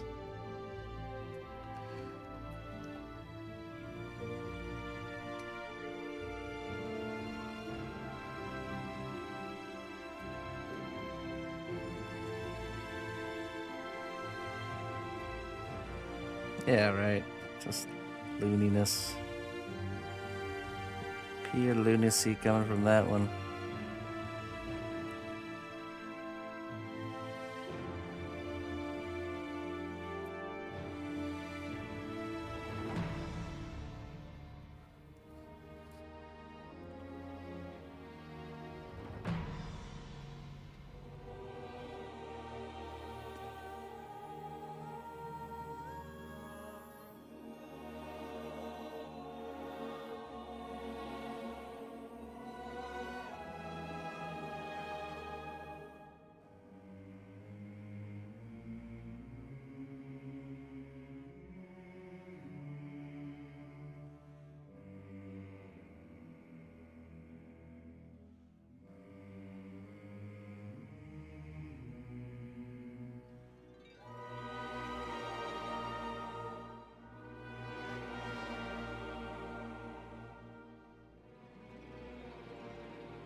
All right, let's give this a very gentle brushing with some alcohol. Maybe even this coarse bristle brush here.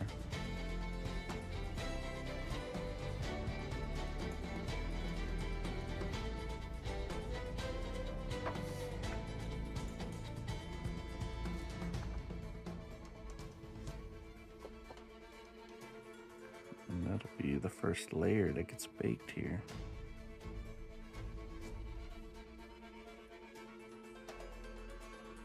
Not the rum. We brush the rum on the boat. Shall bring it to life.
Looks good. I am happy with it. All right. I'll get that cooking, and we will be able to sculpt the other side. Do it all over again. Woo!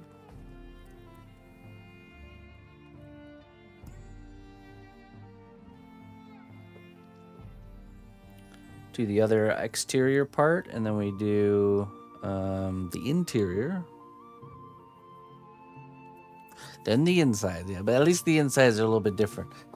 Then we do the other boards, like the ribs, the trim along the top, all the other types of boards. Right now we're just doing the kind of the decking boards. Then we do like rivets and barnacles and details like that. Then we start filling the boat with things like crates and chests, and because, like I said, I think I want the pirate to be more like a little bit higher here, almost like this.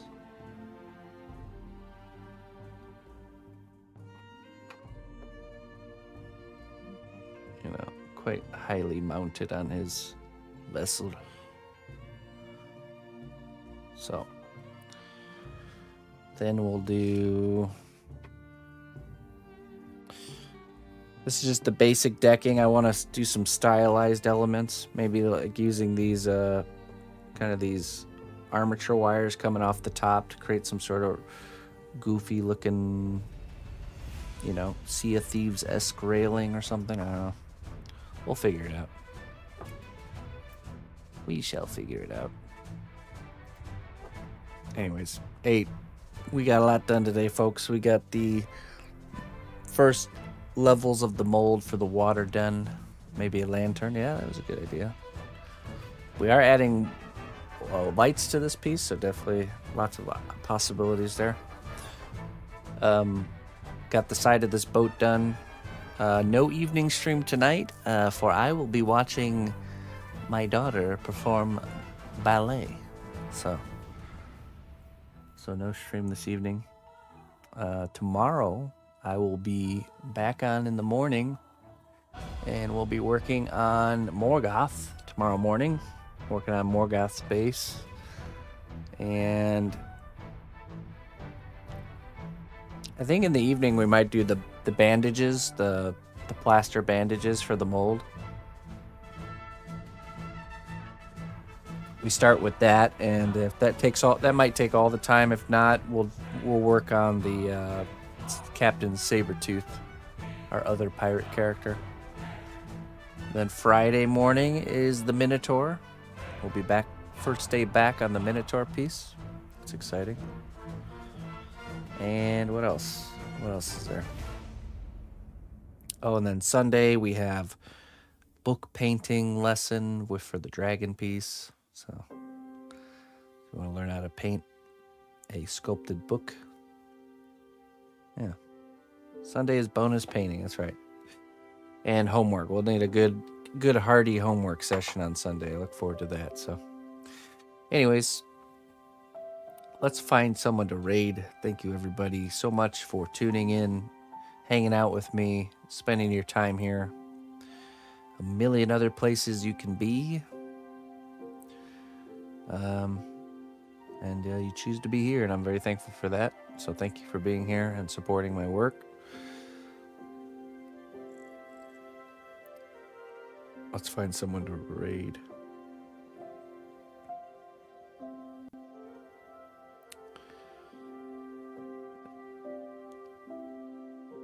Let's see.